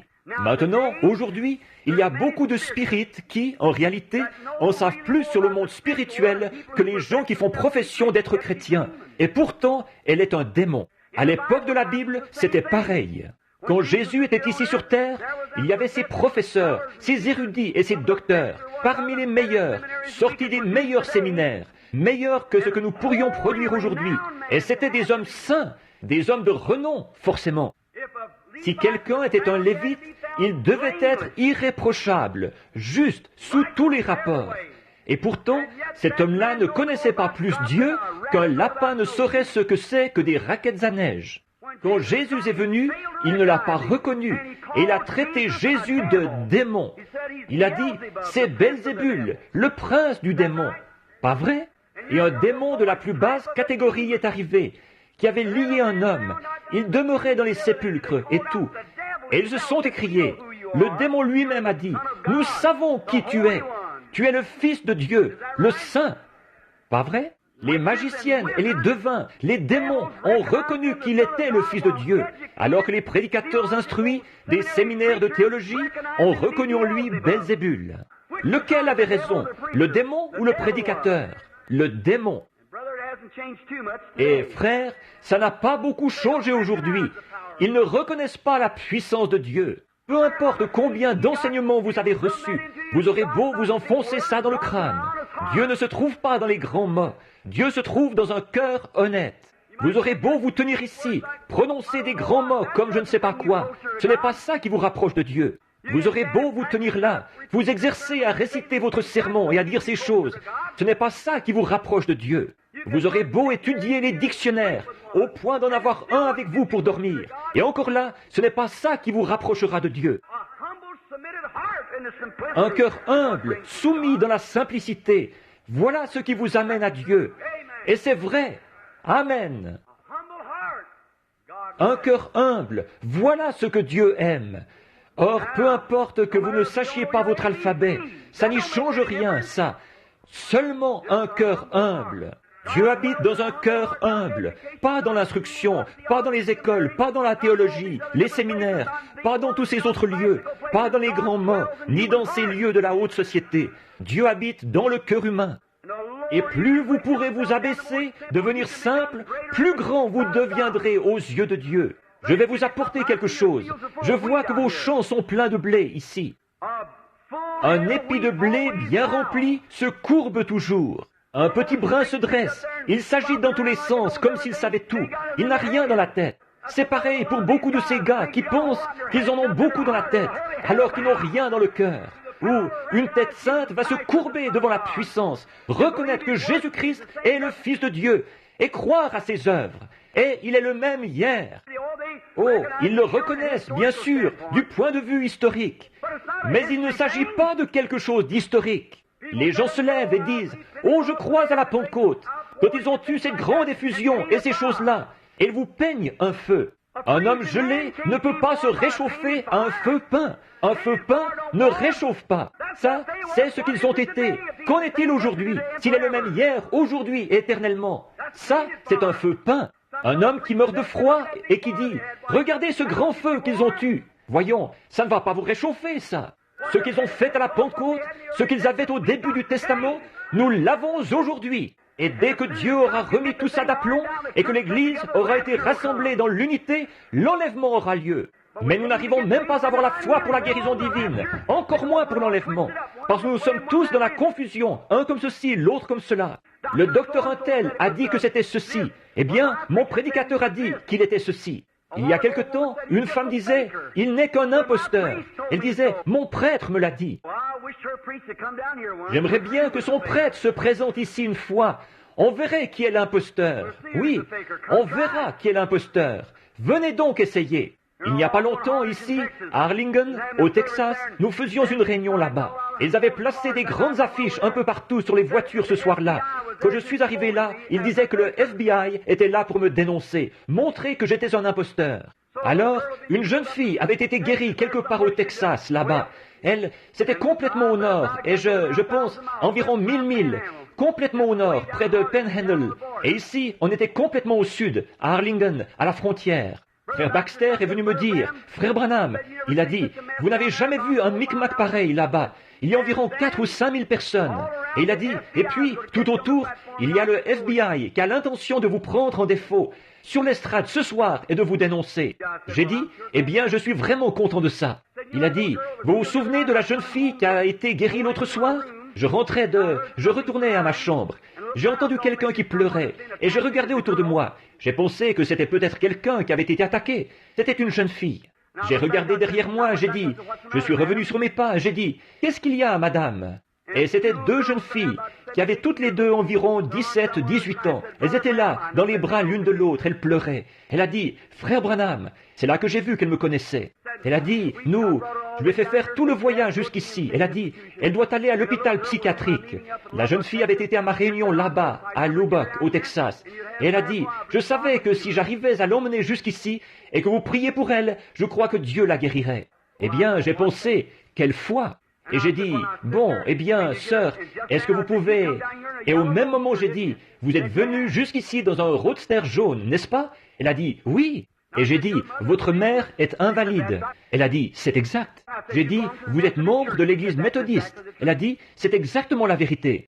Et j'ai dit, quand vous étiez en route pour venir, votre voiture a presque capoté. Vous et cette jeune fille, vous riez au moment où vous êtes passé quelque part où c'était moitié en béton et moitié en asphalte. Et vous preniez un virage. Elle a dit, frère Branham, c'est la vérité. J'ai dit, et ainsi dit le Seigneur, la jeune fille est guérie. Le lendemain, elle était en feu. Elle le disait à tout le monde en ville. Elle en parlait partout. Évidemment, là-bas, ils ne la connaissaient pas. Ils ne savaient pas si elle avait déjà été dans cet état-là ou pas. Et alors, ce jour-là, frère Baxter m'a dit, frère Branham, il a dit, ces jeunes filles sont là-bas, en train de faire leur bagage. Et il y a une chose qu'ils ne savaient pas, que moi je savais. Notre situation financière était au plus bas. Je ne permettais jamais qu'il en parle. Mais une de ces jeunes filles avait mis $900 dans l'offrande le soir d'avant, ce qui avait rétabli notre situation financière. Or, il ne le savait pas. Jusqu'à aujourd'hui, il ne le sait pas. Mais moi, je le savais. Vous voyez, Dieu m'avait dit que tout irait bien. Et frère Baxter disait, frère Branham, il disait, vous devriez me laisser faire un peu de sollicitation. Il disait, ils ont eu de ces guérisseurs divins ici, qui ont vraiment sollicité ces gens. J'ai dit, rien à faire. Non, monsieur, vous ne ferez pas ça. Frère Baxter, le jour où vous solliciterez les gens pour obtenir de l'argent comme ça, ce sera le moment où vous et moi, nous nous serrerons la main comme frères. Je ferai cavalier seul. Voyez? J'ai dit, vous ne ferez pas ça. J'ai dit, Dieu possède le bétail de 1000 collines, et tout lui appartient. Je lui appartiens. Il va prendre soin de moi. Il a dit, très bien. Et le même soir, il a dit, frère Branham, regardez ici. Regardez ici. Il y a une enveloppe ici. Il n'y a pas de nom dessus. Elle contient 9 billets de $100. Exactement le montant qu'il nous faut pour nous remettre à flot. J'ai dit, frère Baxter? Il a dit, pardonnez-moi. Et donc, moi, je savais que c'était cette jeune fille. Et donc, le lendemain, frère Baxter a dit, frère Branham, elles sont là-bas en train de faire leur bagage. Elles pleurent. J'ai dit, qu'est-ce qu'il y a? J'ai dit, vous feriez mieux d'aller les voir. Je me suis rendu jusqu'à la chambre où elles étaient. J'ai dit, elles sont dans quelle chambre? J'y suis allé, j'ai frappé à la porte. Je les entendais qui pleuraient. J'ai frappé à la porte et la jeune fille est venue à la porte. Elle a dit, oh, frère Branham, je suis vraiment désolée. Elle a dit, c'est à cause de moi que vous avez tous ces ennuis. J'ai dit, ennuis? Qu'est-ce qu'il y a, sœur? Elle a dit, oh, c'est à cause de moi que le FBI est à vos trousses. Et j'ai dit, oh, vraiment? Elle a dit, oui. Elle a dit, j'ai dû témoigner trop fort en ville aujourd'hui et tout. J'ai dit, non. Elle a dit, frère Branham, le FBI est là-bas, il est là. Ils ont l'intention de vous dénoncer ce soir. J'ai dit, eh bien, si je fais quelque chose de mal, il faut qu'on me dénonce. Voyez? J'ai dit, bien sûr, s'il faut dénoncer la prédication de l'Évangile, eh bien, faisons-le. Voyez? J'ai dit, je vis selon cette Bible, et ce que cette Bible ne dit pas, voici ma protection, juste ici, voyez? Et j'ai dit, elle a dit, eh bien, elle a dit, je suis vraiment désolé d'avoir fait ce que j'ai fait. J'ai dit, vous n'avez rien fait, sœur. Elle a dit, eh bien, vous n'avez pas peur d'aller là-bas? Et j'ai dit, non. Elle a dit, eh bien, le FBI est là.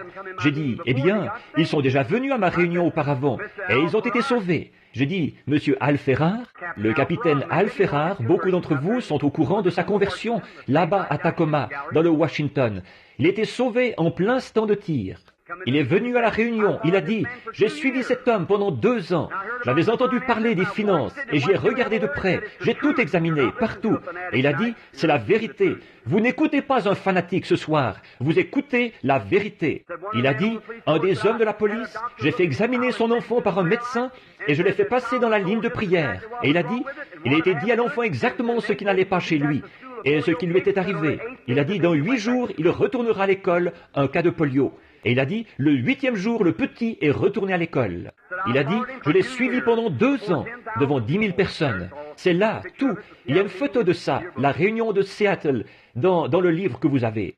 Il a dit, je veux que vous sachiez tous que vous n'écoutez pas un charlatan religieux, vous écoutez la vérité. Le capitaine Al Ferrar, et le lendemain, je l'ai conduit à Dieu, et il a reçu le baptême du Saint-Esprit dans un stand de tir au-dessous d'un grand édifice là-bas. J'ai dit, peut-être que ce gars-là va faire pareil.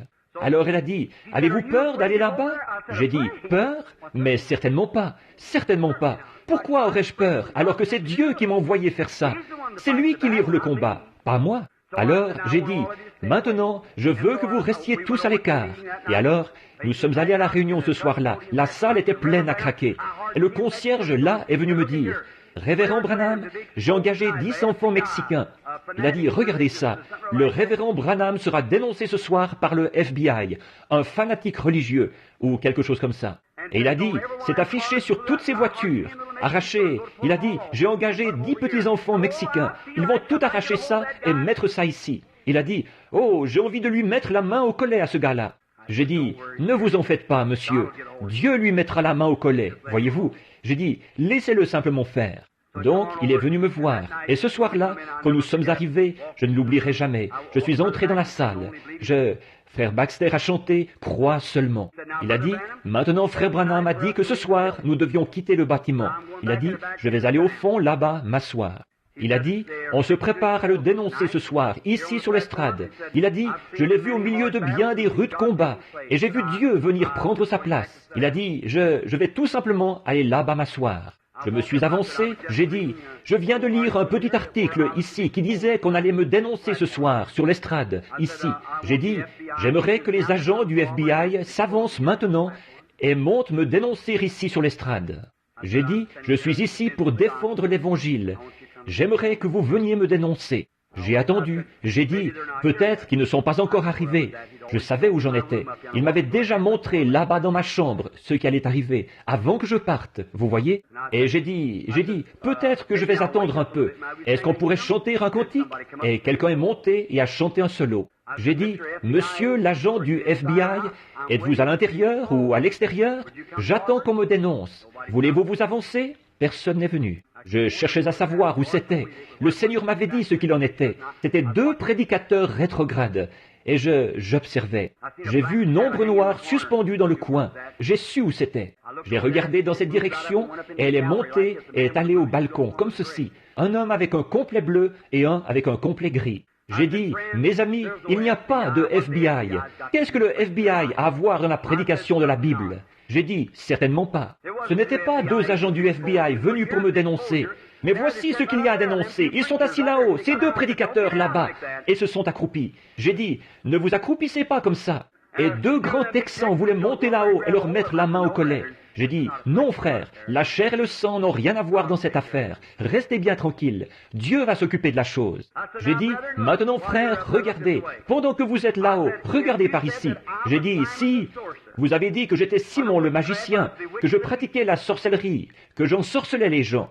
J'ai dit, si je suis Simon le magicien, alors vous êtes l'homme de Dieu. Maintenant, descendez et venez ici sur l'estrade.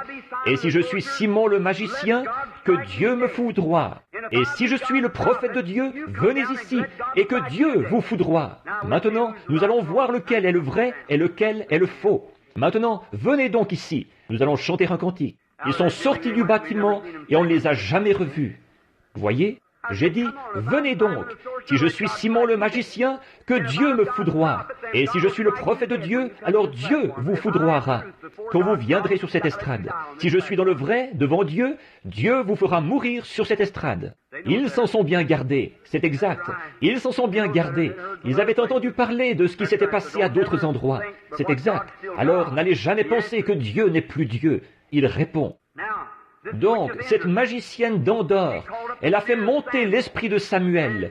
Et Saül a parlé à Samuel. Bon, vous allez peut-être vous demander comment cela a pu se faire. Cela ne peut pas se faire aujourd'hui. Non, monsieur. En effet, le sang des taureaux et des boucs, c'était seulement en attendant le moment de l'accomplissement. À cette époque-là, quand un homme mourait, et les prédicateurs, appuyez-moi si vous pensez que c'est exact.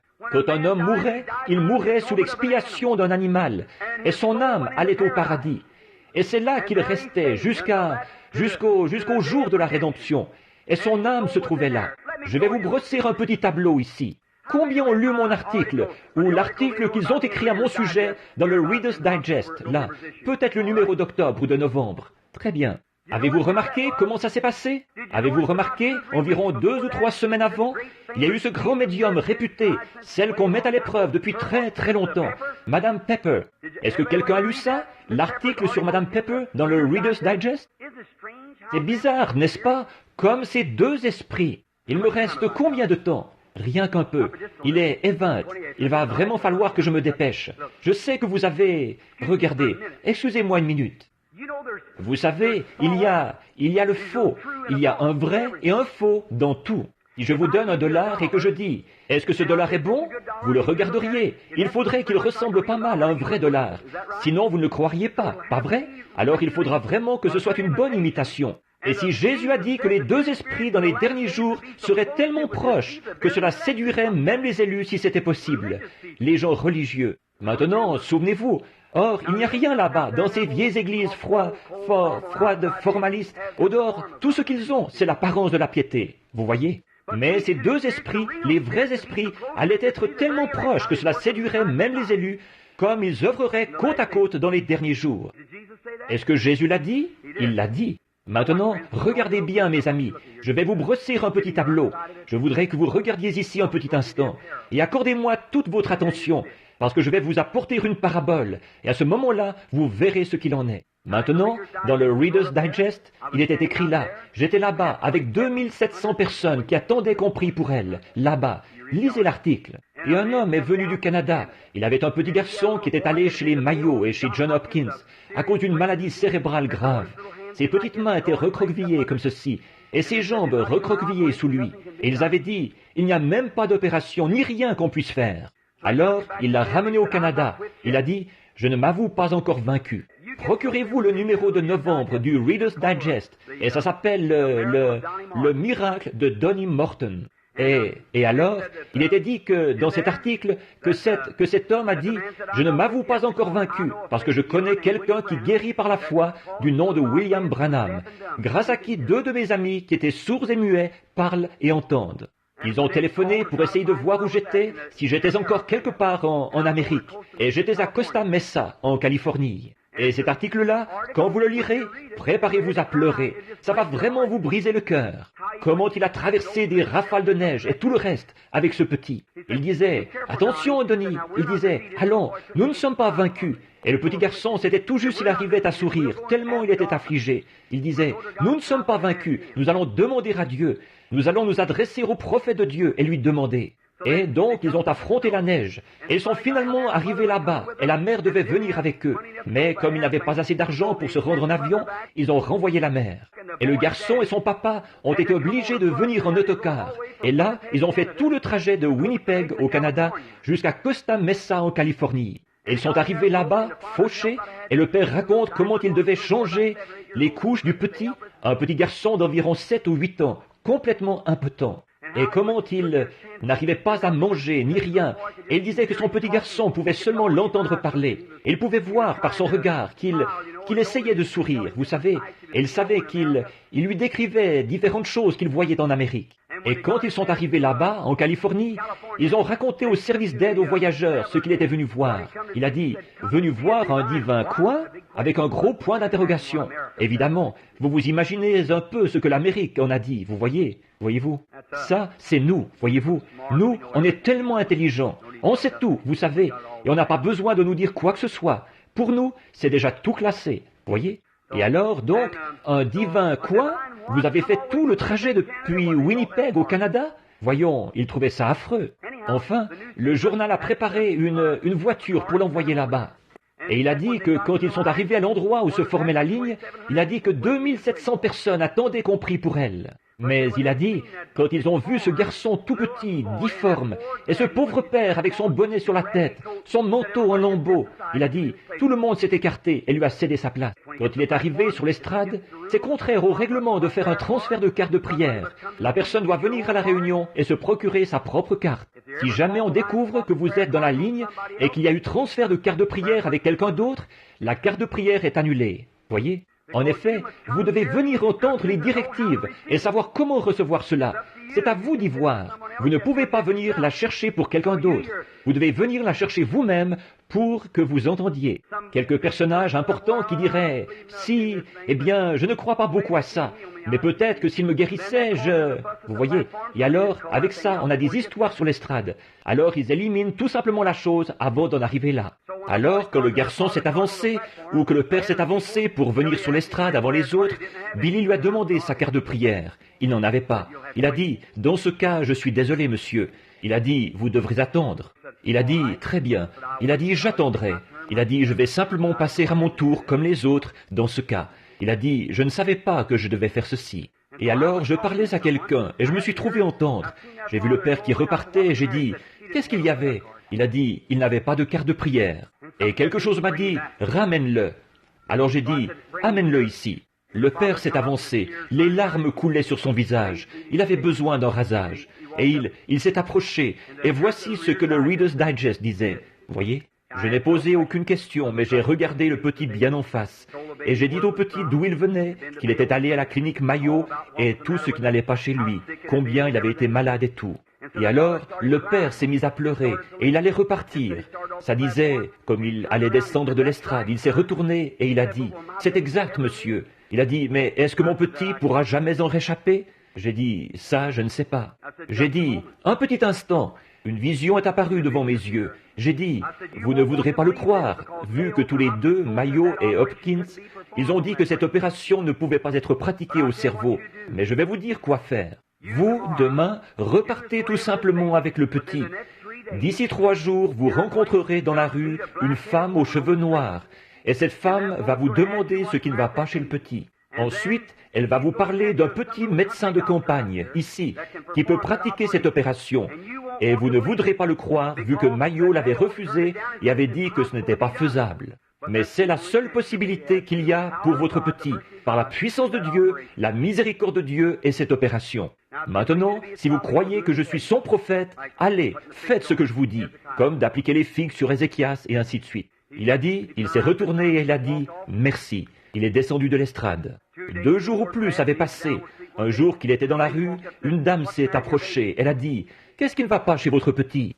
Il a dit, « Il a une maladie cérébrale. » Et il parlait comme ça tout bonnement. Et, eh bien, il se disait que c'était très grave, vous savez. Alors il a dit qu'au bout de quelques minutes, il s'est passé quelque chose. Elle a dit, « Monsieur, je connais quelqu'un qui peut faire cette opération. » Il a dit, « Madame, écoutez, les frères Maillot ont abandonné son cas. Ils ont dit que ce n'était pas faisable. » Il a dit, « Un homme ici a prié pour lui. Il s'appelle frère Branham. » Il a dit, « Il a fait une prière pour le petit. » Il a dit, « Une minute. Elle a les cheveux noirs, elle porte un 2 pièces gris. » Il a dit, « C'est elle. » Il a dit, « Où est ce médecin ?» Et il lui a dit, il l'a emmené là-bas et le médecin a pratiqué l'opération, le petit s'est rétabli. Or, cela a été publié dans le Reader's Digest, vous voyez, et les frères Maillot m'ont fait venir pour un entretien à ce sujet. Ils ont dit, « Révérend Branham, qu'est-ce que vous avez fait à ce petit ?» J'ai dit, « Rien, je ne l'ai même pas touché. J'ai seulement dit ce que Dieu m'a dit de lui dire. » L'homme a obéi. Or, le plus drôle, c'est que 2 semaines plus tard, ou 2 semaines auparavant, ou 3, dans le Reader's Digest, peut-être un mois avant, l'article sur Madame Pepper a été publié. Or, elle, c'est une magicienne véritable, ou un médium. Or, il y en a une vraie, et il y a quelqu'un qui en fait une imitation. Cette femme, c'est depuis 1897 qu'elle est là. Elle a plus de 100 ans maintenant, à New York. Les deux, sourdes comme un porc. Le Reader's Digest, procurez-vous, je pense que celui-là a été publié environ 2 mois, ou 1 mois avant le mien. Vous pourrez le trouver, au début de l'automne. Monsieur Baxter l'avait ici l'autre jour. Si j'y avais pensé, je lui aurais demandé, ou si j'avais su que j'allais dire ceci, je l'aurais apporté aussi. Je peux vous le trouver. Et c'était un article d'environ 12 ou 14 pages. Elle n'était qu'une simple ménagère, et un jour, elle est entrée en transe pendant qu'elle était souffrante. Elle s'est mise à parler aux morts. Et cette femme, ils l'ont fait venir tout autour du monde, partout. Ils l'ont emmenée en Angleterre. Ils lui ont même fait changer de vêtements, et bien des fois, pour voir si quelque chose leur aurait échappé, ou quoi. Et ils sont allés là-bas, et ils ont déguisé quelqu'un en lui mettant un masque sur le visage, un grec. Et il faisait semblant d'être anglais. Et elle lui a dit tout ce qu'il en était. Et il voulait faire revenir un de ses compagnons qui était mort. Maintenant, la seule chose qu'elle... Tout autour du monde, et c'est ici dans le Reader's Digest, il est dit là qu'il y a quelques soirs ou quelques mois, une chose de ce genre a été dévoilée. Un homme dont on prétendait qu'il avait baisé la main spectrale de sa mère. Et le lendemain, il était prouvé au tribunal de police que tout ce qu'il avait baisé, c'était un morceau de mousseline à fromage. Beaucoup de gens qui se font passer pour médiums. C'est tout simplement ces genres de petits liseurs qui s'installent au bord de la rue. Eux, en fait, ce ne sont pas des médiums du tout. Ce n'est rien d'autre que des faux, des imitateurs. Mais il existe un vrai médium. Parmi nous aussi, les gens religieux, il y a beaucoup d'imitateurs. C'est des deux côtés. Maintenant, restez bien tranquilles pendant quelques instants. Maintenant, remarquez, cette Madame Pepper, c'est un vrai médium. Et le magazine disait, voici une chose qu'on peut affirmer avec certitude, c'est que lorsqu'un homme meurt, il n'est pas mort, il est vivant quelque part, puisque cette femme fait revenir son esprit et elle parle à ces gens. Alors, qu'est-ce qu'elle fait, frère Branham? Y croyez-vous? Oui, monsieur. La Bible dit, c'est pour cette raison que j'y crois. Et elle est du diable. Le spiritisme, c'est une ruse du diable. Maintenant, remarquez, maintenant, observez-les, tous les deux. Après ça, vous auriez dû voir le tas de lettres qui me sont arrivées de partout, quand mon article a suivi le sien. C'est bizarre, n'est-ce pas, que juste avant la fin du temps, Dieu ait parlé de ces choses. Et le Reader's Digest est publié dans toutes les langues sous le ciel. Voyez? Remarquez, c'est bizarre, n'est-ce pas, qu'ils aient paru l'un après l'autre. Alors les lettres sont arrivées, ça disait, « Frère Branham, c'est la preuve que vous n'êtes qu'un médium. » Il disait, « C'est la preuve. Regardez, vous avez dit à cette femme où elle allait retrouver. Regardez celle-ci, cette femme. » J'ai dit, « Attendez un instant. » J'ai rédigé une lettre officielle, excusez-moi, que j'ai envoyée aux gens. J'ai dit, « Comme vous en connaissez peu, vous les prédicateurs. » J'ai dit, au lieu de baptiser votre corps, c'est votre cerveau qui aurait besoin d'être baptisé. C'est exact. Vous ne vous arrêtez pas pour réfléchir aux choses. Vous n'essayez pas d'y regarder de près. C'est comme ça qu'ils ont fait aux autres époques. Ils voyaient Jésus. Ils savaient qu'ils pouvaient, qu'ils connaissaient les secrets de leur cœur. Ils savaient ce qu'ils faisaient comme ça. Et ils ont dit, c'est le prince des démons. C'est Belzébul, le meilleur diseur de bonne aventure du monde. Ils ne se sont pas arrêtés pour essayer de comprendre, pour voir qu'il s'agissait là du Fils de Dieu. Ils n'étaient pas assez spirituels pour le savoir. C'est ça, ils passent par-dessus la chose quand ils lisent. Certainement, Jésus devait entrer dans Jérusalem, monter sur un mulet et tout. Mais eux, ils regardaient la seconde venue. Et c'est la même chose aujourd'hui. Ils passent par-dessus la vraie chose. Alléluia! C'est exact. Je sais que Dieu est ici cet après-midi, et je sais que je prends beaucoup de votre temps. Mais vous devez voir ceci, mon ami. Au cas où je ne vous reverrai plus jamais, vous devez savoir ce que sont les démons. Vous devez savoir ce qui est la vérité et ce qui est l'erreur. Et c'est tellement proche, vous devez faire la distinction. Maintenant, souvenez-vous, ce ne sera pas là-bas, quelque chose de très loin, de ce côté-ci, comme les pharisiens ou quelque chose de très loin, de ce côté-là. C'est ici, tout près, à la porte, c'en est très proche. Observez bien. Or, si je prenons ces deux cas, si je prenais et que je vous donnais ce dollar, bon, si je vous donnais un faux dollar, nous allons utiliser une parabole pour que vous puissiez le voir. La première chose que vous feriez, si vous étiez un homme intelligent, si vous prenez un dollar et que vous le regardez, la première chose, vous allez le tâter et voir de quoi il est fait. Pas vrai? Vous allez voir de quoi il est fait. Vous allez en considérer la valeur. Un vrai dollar n'est pas fait de papier. Il est fait en partie de papier et en partie de soie. Vous voyez? Et la première chose, vous devrez en considérer la valeur. Ça, c'est le premier indice. Et maintenant, considérons-la, elle, de ce côté-ci, et considérons le Seigneur de ce côté-ci, qui a à voir avec nous. Maintenant, regardez, la première chose que vous devez remarquer, regardez bien votre article. De ces 50 et quelques années de pratique, à dire la bonne aventure et à faire monter les esprits des morts, pas une seule fois, elle n'a mentionné Dieu, Christ, la guérison divine, la délivrance, le jugement, ni rien. Tout ce qu'il y a là, c'est de la rigolade et de la folie. Mais de ce côté-ci, c'est constamment Dieu, le jugement, la venue de Jésus, la guérison divine, la puissance de Dieu, la délivrance. Considérez-en la valeur. Vous ne voyez pas les diseurs de Bonaventure et les magiciennes là-bas, en train de prêcher l'Évangile. Qu'est-ce qui se passe avec les gens?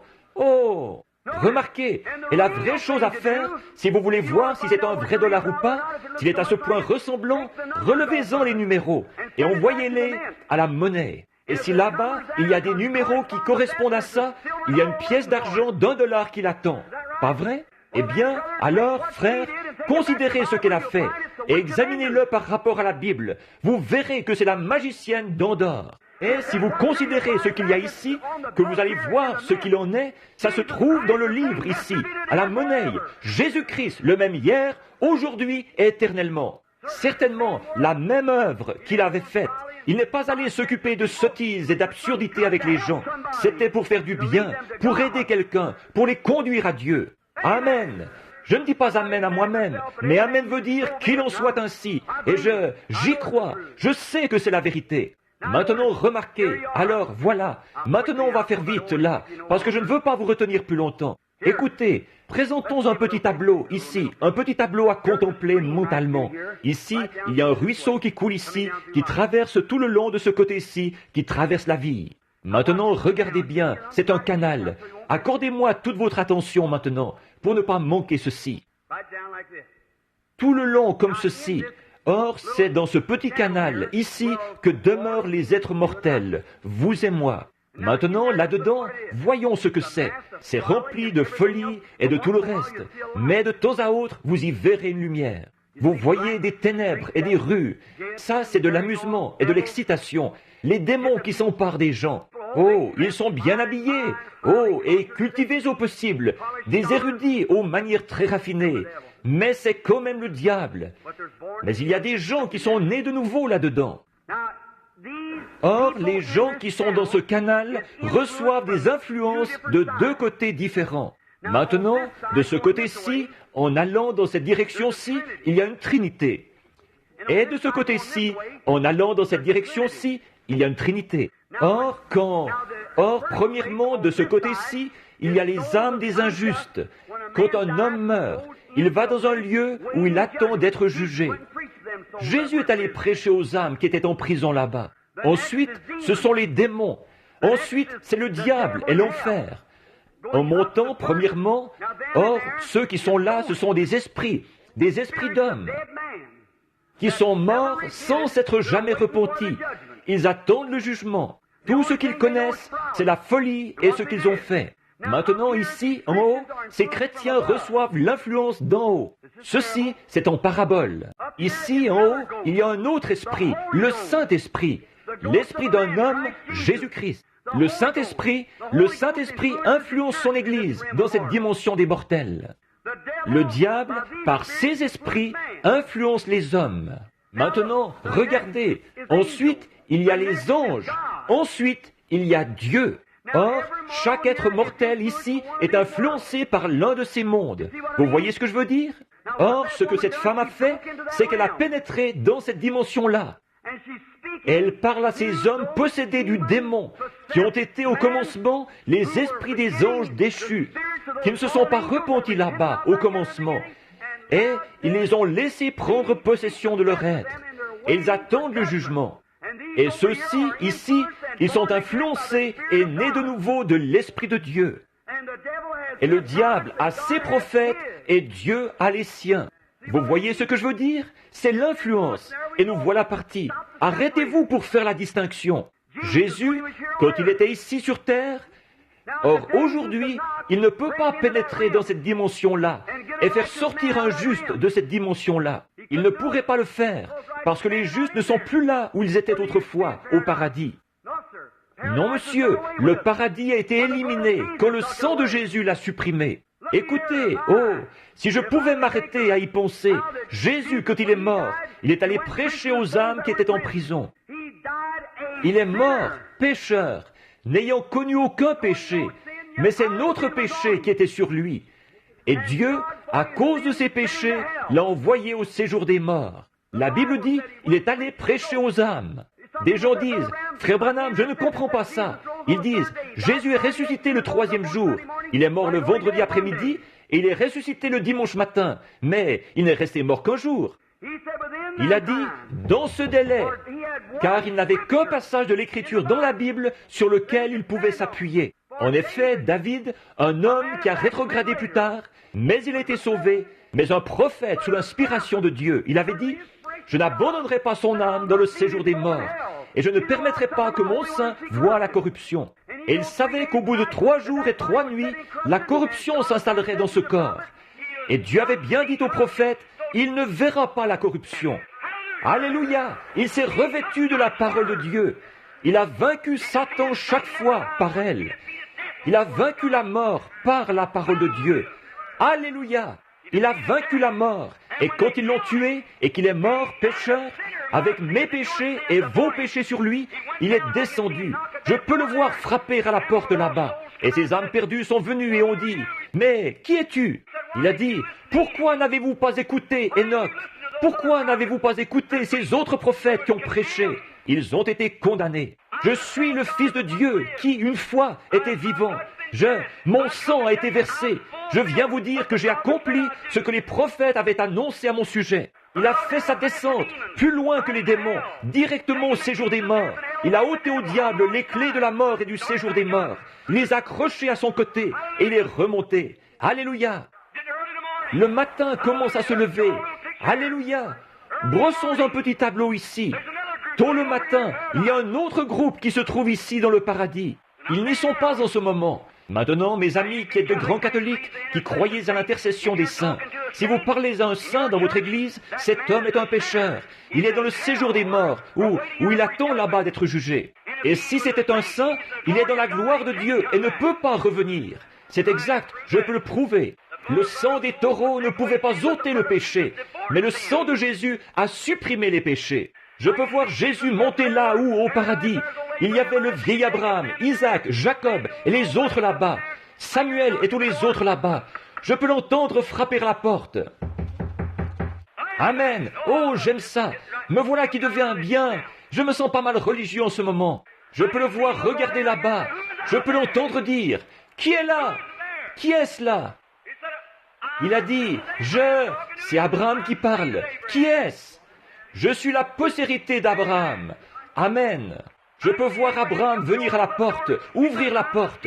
Il a dit, « Je suis la postérité d'Abraham. » Daniel a dit, « Regardez là, voilà la pierre que j'ai vue se détacher de la montagne. » Je peux entendre Ézéchiel dire, « Le voici, je l'ai vu, comme de la poussière sous ses pieds, les nuages qui se déplaçaient, quand les béliers tapaient des mains, les feuilles, et que tous poussaient des cris. » Oh, je peux voir les différentes personnes qui étaient là dans le paradis à l'attendre. Je peux l'entendre dire, « Venez, le jour se lève là-bas à Jérusalem. Nous devons sortir d'ici. » Nous allons monter, parce que vous vous êtes fiés au sang des taureaux et des boucs, en attendant le moment de mon sang.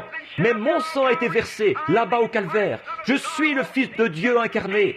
Toutes les dettes du péché ont été payées. Nous allons sortir d'ici. Alléluia! Gloire à Dieu! Je peux voir Abraham saisir Sarah par le bras, et les voilà qui sortent. Dans Matthieu 27, quand il est sorti, je peux les entendre faire un petit arrêt aux environs de Jérusalem, là-bas. Et tout à coup, je peux voir Caïphe et les autres qui étaient dans la rue. Ils disaient, il me raconte que ce gars-là est ressuscité. Dites donc, qui est ce gars qui passe là-bas? Ce jeune homme, cette jeune fille? Plus du tout des vieillards. C'était Abraham et Sarah. Et ils ont disparu, ils ont regardé. Quelqu'un nous observe. Ils pouvaient disparaître, tout comme lui avait traversé le mur, le même genre de corps. Alléluia! Exact! Voilà tous les prophètes et les autres qui se promènent à pied, qui promènent les regards sur la ville. Et Jésus a ouvert le chemin pour monter dans ou au-dessus des étoiles, de la lune, des nuages. Et il a emmené captifs les captifs. Et il a fait des dons aux hommes. Jésus est assis aujourd'hui à la droite du Père. Il est monté là-haut, il s'est assis, jusqu'à ce que tous ses ennemis soient devenus son marchepied. Et aujourd'hui, mon cher ami chrétien, les démons sont à l'œuvre de tous côtés. Et l'Esprit de Dieu se porte en avant de l'autre côté pour les neutraliser chaque fois. Alléluia! Voilà! Les journaux et les digests et tout le reste le déclarent. Ils observent ces choses. Ils ne peuvent pas voir ce que c'est. Qu'est-ce que c'est? C'est pour préfigurer la grande épreuve de force qui aura lieu très prochainement entre Dieu et le diable. Rangez-vous du côté de Dieu et soyez droit dans votre cœur. Amen. Ici, il n'y a pas longtemps, j'étais à Toledo dans l'Ohio. Je faisais une réunion. Je vais conclure. Vous voyez ce que je veux dire au sujet des démons? Ils sont à l'œuvre. Ils sont très religieux. Tout ce qu'il y a de plus religieux. Oh, ils vont à l'église tous les dimanches. Ils récitent le credo des apôtres. Et ils chantent la doxologie. Oh là là, ils sont religieux au possible. Frère Branham, vous parlez sérieusement? C'est la vérité, ça? C'est cette sorte d'esprit qui a suspendu Jésus-Christ à la croix. Et Jésus a dit, vous avez pour père le diable. Or, certains ont dit, oh, la Russie est l'Antichrist. Jamais. La Russie n'est pas l'Antichrist. L'Antichrist sera tellement religieux qu'il séduirait même les élus si c'était possible.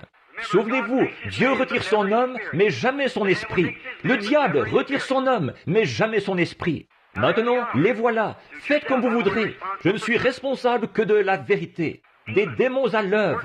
Hier, j'ai traité des démons dans le domaine physique.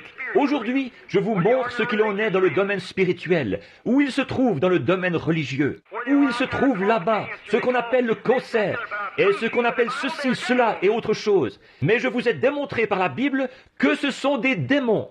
Maintenant, de ce côté-ci, aujourd'hui, les revoilà dans le domaine religieux. Ils sont très religieux, très pieux. Si vous vous mettiez seulement à réfléchir, frère, car celui qui a été à l'origine même de tout cela était un homme très religieux.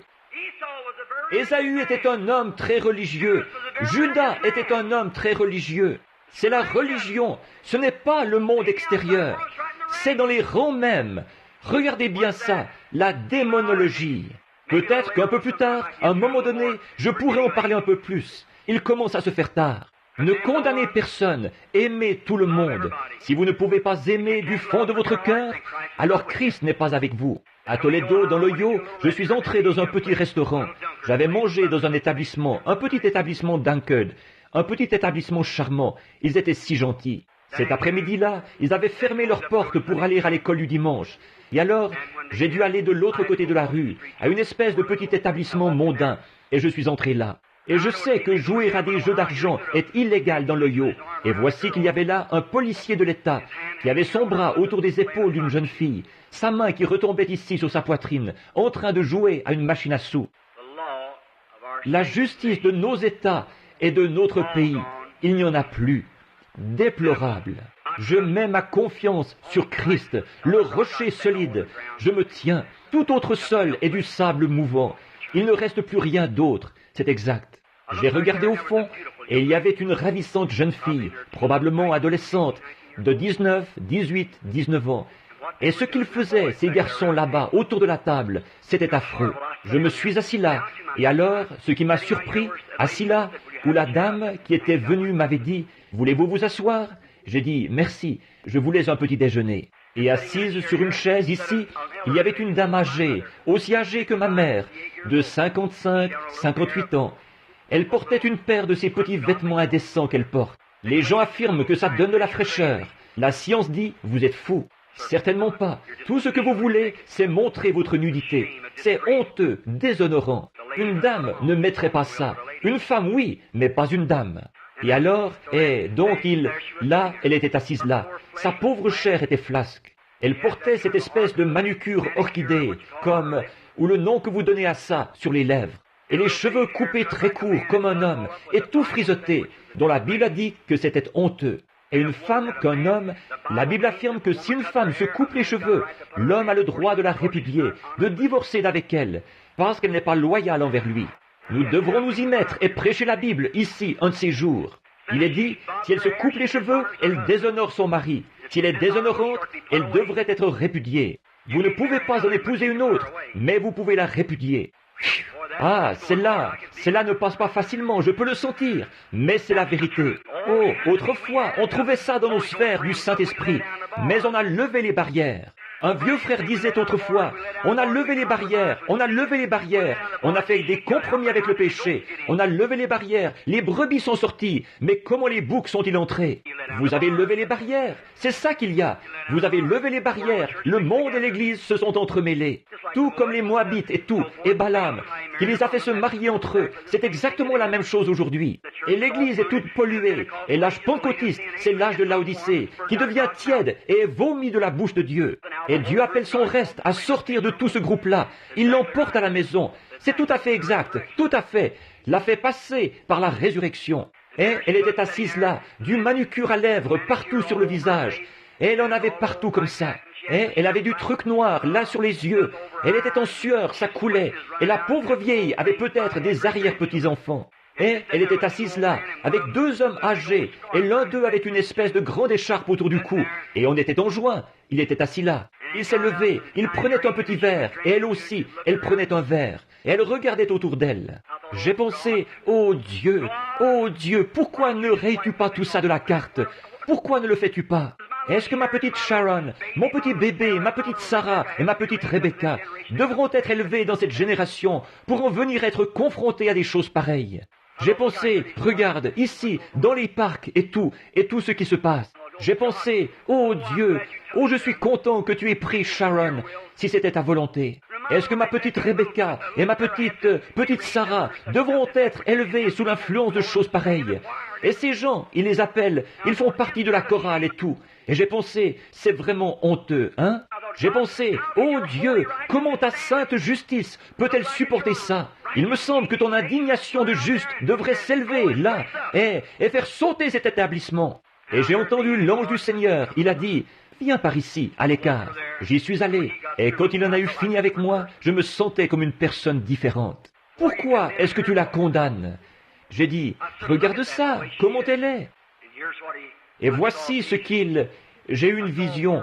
J'ai vu un monde comme ceci, rond, un autre monde. Mais ce monde-ci, il y avait un arc-en-ciel autour. Et c'était le sang de Christ qui protège de la colère de Dieu. Il ne pourrait pas regarder ça. Il détruirait la chose à l'instant même, parce qu'il a dit, le jour où tu en mangeras, ce jour-là tu mourras. Donc, c'est ce qu'il ferait. Ensuite, voici ce qui m'est venu à l'esprit. Je me suis vu moi-même, bien que je n'ai pas fait ça, mais j'étais quand même un pécheur. Et alors, le sang de Jésus-Christ, pour nous, il agit comme un pare-choc.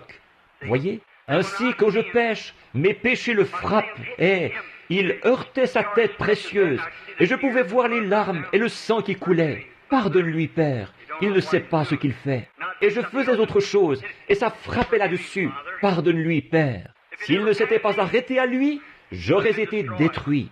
Et si je n'acceptais jamais sa grâce, le jour où mon âme voguera jusque de l'autre côté, je suis déjà jugé, j'ai rejeté, il ne reste plus que le jugement. Jugé, j'ai déjà été jugé. Dieu a dit, le jour où tu en mangeras, ce jour-là tu mourras. Vous êtes jugé en plein là. Le tribunal, c'est ici, cet après-midi. Votre attitude à l'égard de Christ. Alors j'ai pensé, oui, c'est vrai. Et je me suis vu, un jour, me traîner jusqu'à lui. J'ai vu mon vieux livre qui était là, un pécheur, et tout y était inscrit. J'ai vu que c'était à cause de mes péchés. Et j'ai dit, Seigneur, veux-tu me pardonner? Il a mis sa main dans son côté. Il a pris du sang.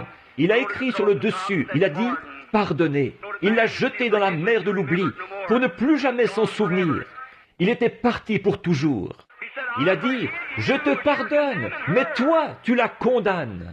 Ça a changé ma façon de penser. J'ai dit, Seigneur, sois miséricordieux. Après être sorti de la vision, je me suis approché et je me suis assis. J'ai dit, bonjour madame. Elle a dit, oh, bonjour. Et j'ai dit, si vous voulez m'excuser, j'ai dit, je suis le révérend Branham, un ministre. Elle a dit, oh, excusez-moi. Excusez-moi, révérend Branham. J'ai dit, madame, je lui ai raconté l'histoire. J'ai dit, j'étais là-bas et je vous condamnais. Je pensais, comme c'est affreux, peut-être que vous avez des enfants. Elle a dit, j'en ai. J'ai dit, comment se fait-il que ça a mal tourné? Elle s'est mise à me raconter une histoire qui aurait déchiré n'importe quel cœur. J'ai dit, je demandais à Dieu pourquoi il ne balayait pas tout ça de la face de la terre. Ici, vous qui êtes ici avec ces deux hommes ivres, et vous êtes ivres vous-même. Et j'ai dit, un jour, ce sang retient la colère de Dieu de venir sur vous. Vous allez mourir un de ces jours. Et alors vous avez votre libre arbitre maintenant. Vous pouvez rejeter ou recevoir. J'ai dit, mais un jour votre âme ira de l'autre côté, où il n'y aura plus de miséricorde. Et si vous mourrez dans vos péchés, vous êtes déjà jugés, et vous irez en enfer. Savez-vous quoi? Cette femme s'est glissée de sa chaise, là-bas dans ce restaurant. Nous avons eu une réunion de prière comme vous n'en avez jamais entendu de votre vie. Et elle est venue à Christ. Qu'est-ce qu'il y a eu? Ne les condamnez pas. Parlez-leur de l'Évangile. Ils sont possédés du démon. Ce sont des mortels dans cette dimension-ci. Ils reçoivent l'influence de ce côté, ici. Notre influence vient d'en haut. Voyons ce que nous pouvons faire de nos talents afin d'en gagner d'autres à Christ. Notre Père Céleste, je te remercie de ta bonté et de ta miséricorde. Je suis désolé, Seigneur. Peut-être que les gens, je les ai retenus ici tellement longtemps. Mais comme c'est la dernière de ces réunions-ci d'après-midi, je voulais leur en parler, des démons. Et j'en ai trop débité au même endroit, en une seule prédication. Mais peut-être qu'ils pourront trier ça, ici et là, et comprendre ce que j'ai voulu dire. Tu connais les intentions de mon cœur. Pourquoi j'ai apporté ça? Puissent les gens repartir d'ici cet après-midi, les hommes et les femmes se surveiller dans tous leurs faits et gestes, mais vivre heureux et libres. Puissent-ils savoir que Dieu les a sauvés, et puissent-ils regarder à lui, oublier tous les ismes et toutes les choses qui les entourent, et vivre paisiblement et sobrement et dans la crainte de Dieu. Et puis, ô Dieu, quand tu voudras les utiliser pour quoi que ce soit, tu pourras t'adresser directement à eux et les envoyer là où tu voudras qu'ils aillent, ou leur faire faire ce que tu voudras. Puissent les gens être humbles et trouver Christ dans leur cœur. Pardonne-nous, Seigneur, nos manquements à chacun de nous. Et nous savons que Satan rôde comme un lion rugissant partout, dévorant qui il veut sous des voiles religieux. Ô Dieu, ces pauvres petits-enfants, regarde-les partout. Ils sont vulnérables et exposés aux gens. Et je te prie, ô Dieu, d'être miséricordieux envers eux et de sauver tous les perdus, de guérir les malades. Et, ô Dieu, nous sommes conscients que ces vieux démons de la maladie qui viennent sur tes enfants, que tu as une expiation qui repose là-bas pour se charger de ça. Et tous les démons qui les inciteraient à pécher, tu as une expiation qui repose là-bas, qui va se charger de ça. Et je te prie de l'accorder au nom de Jésus. Amen. Je me demande s'il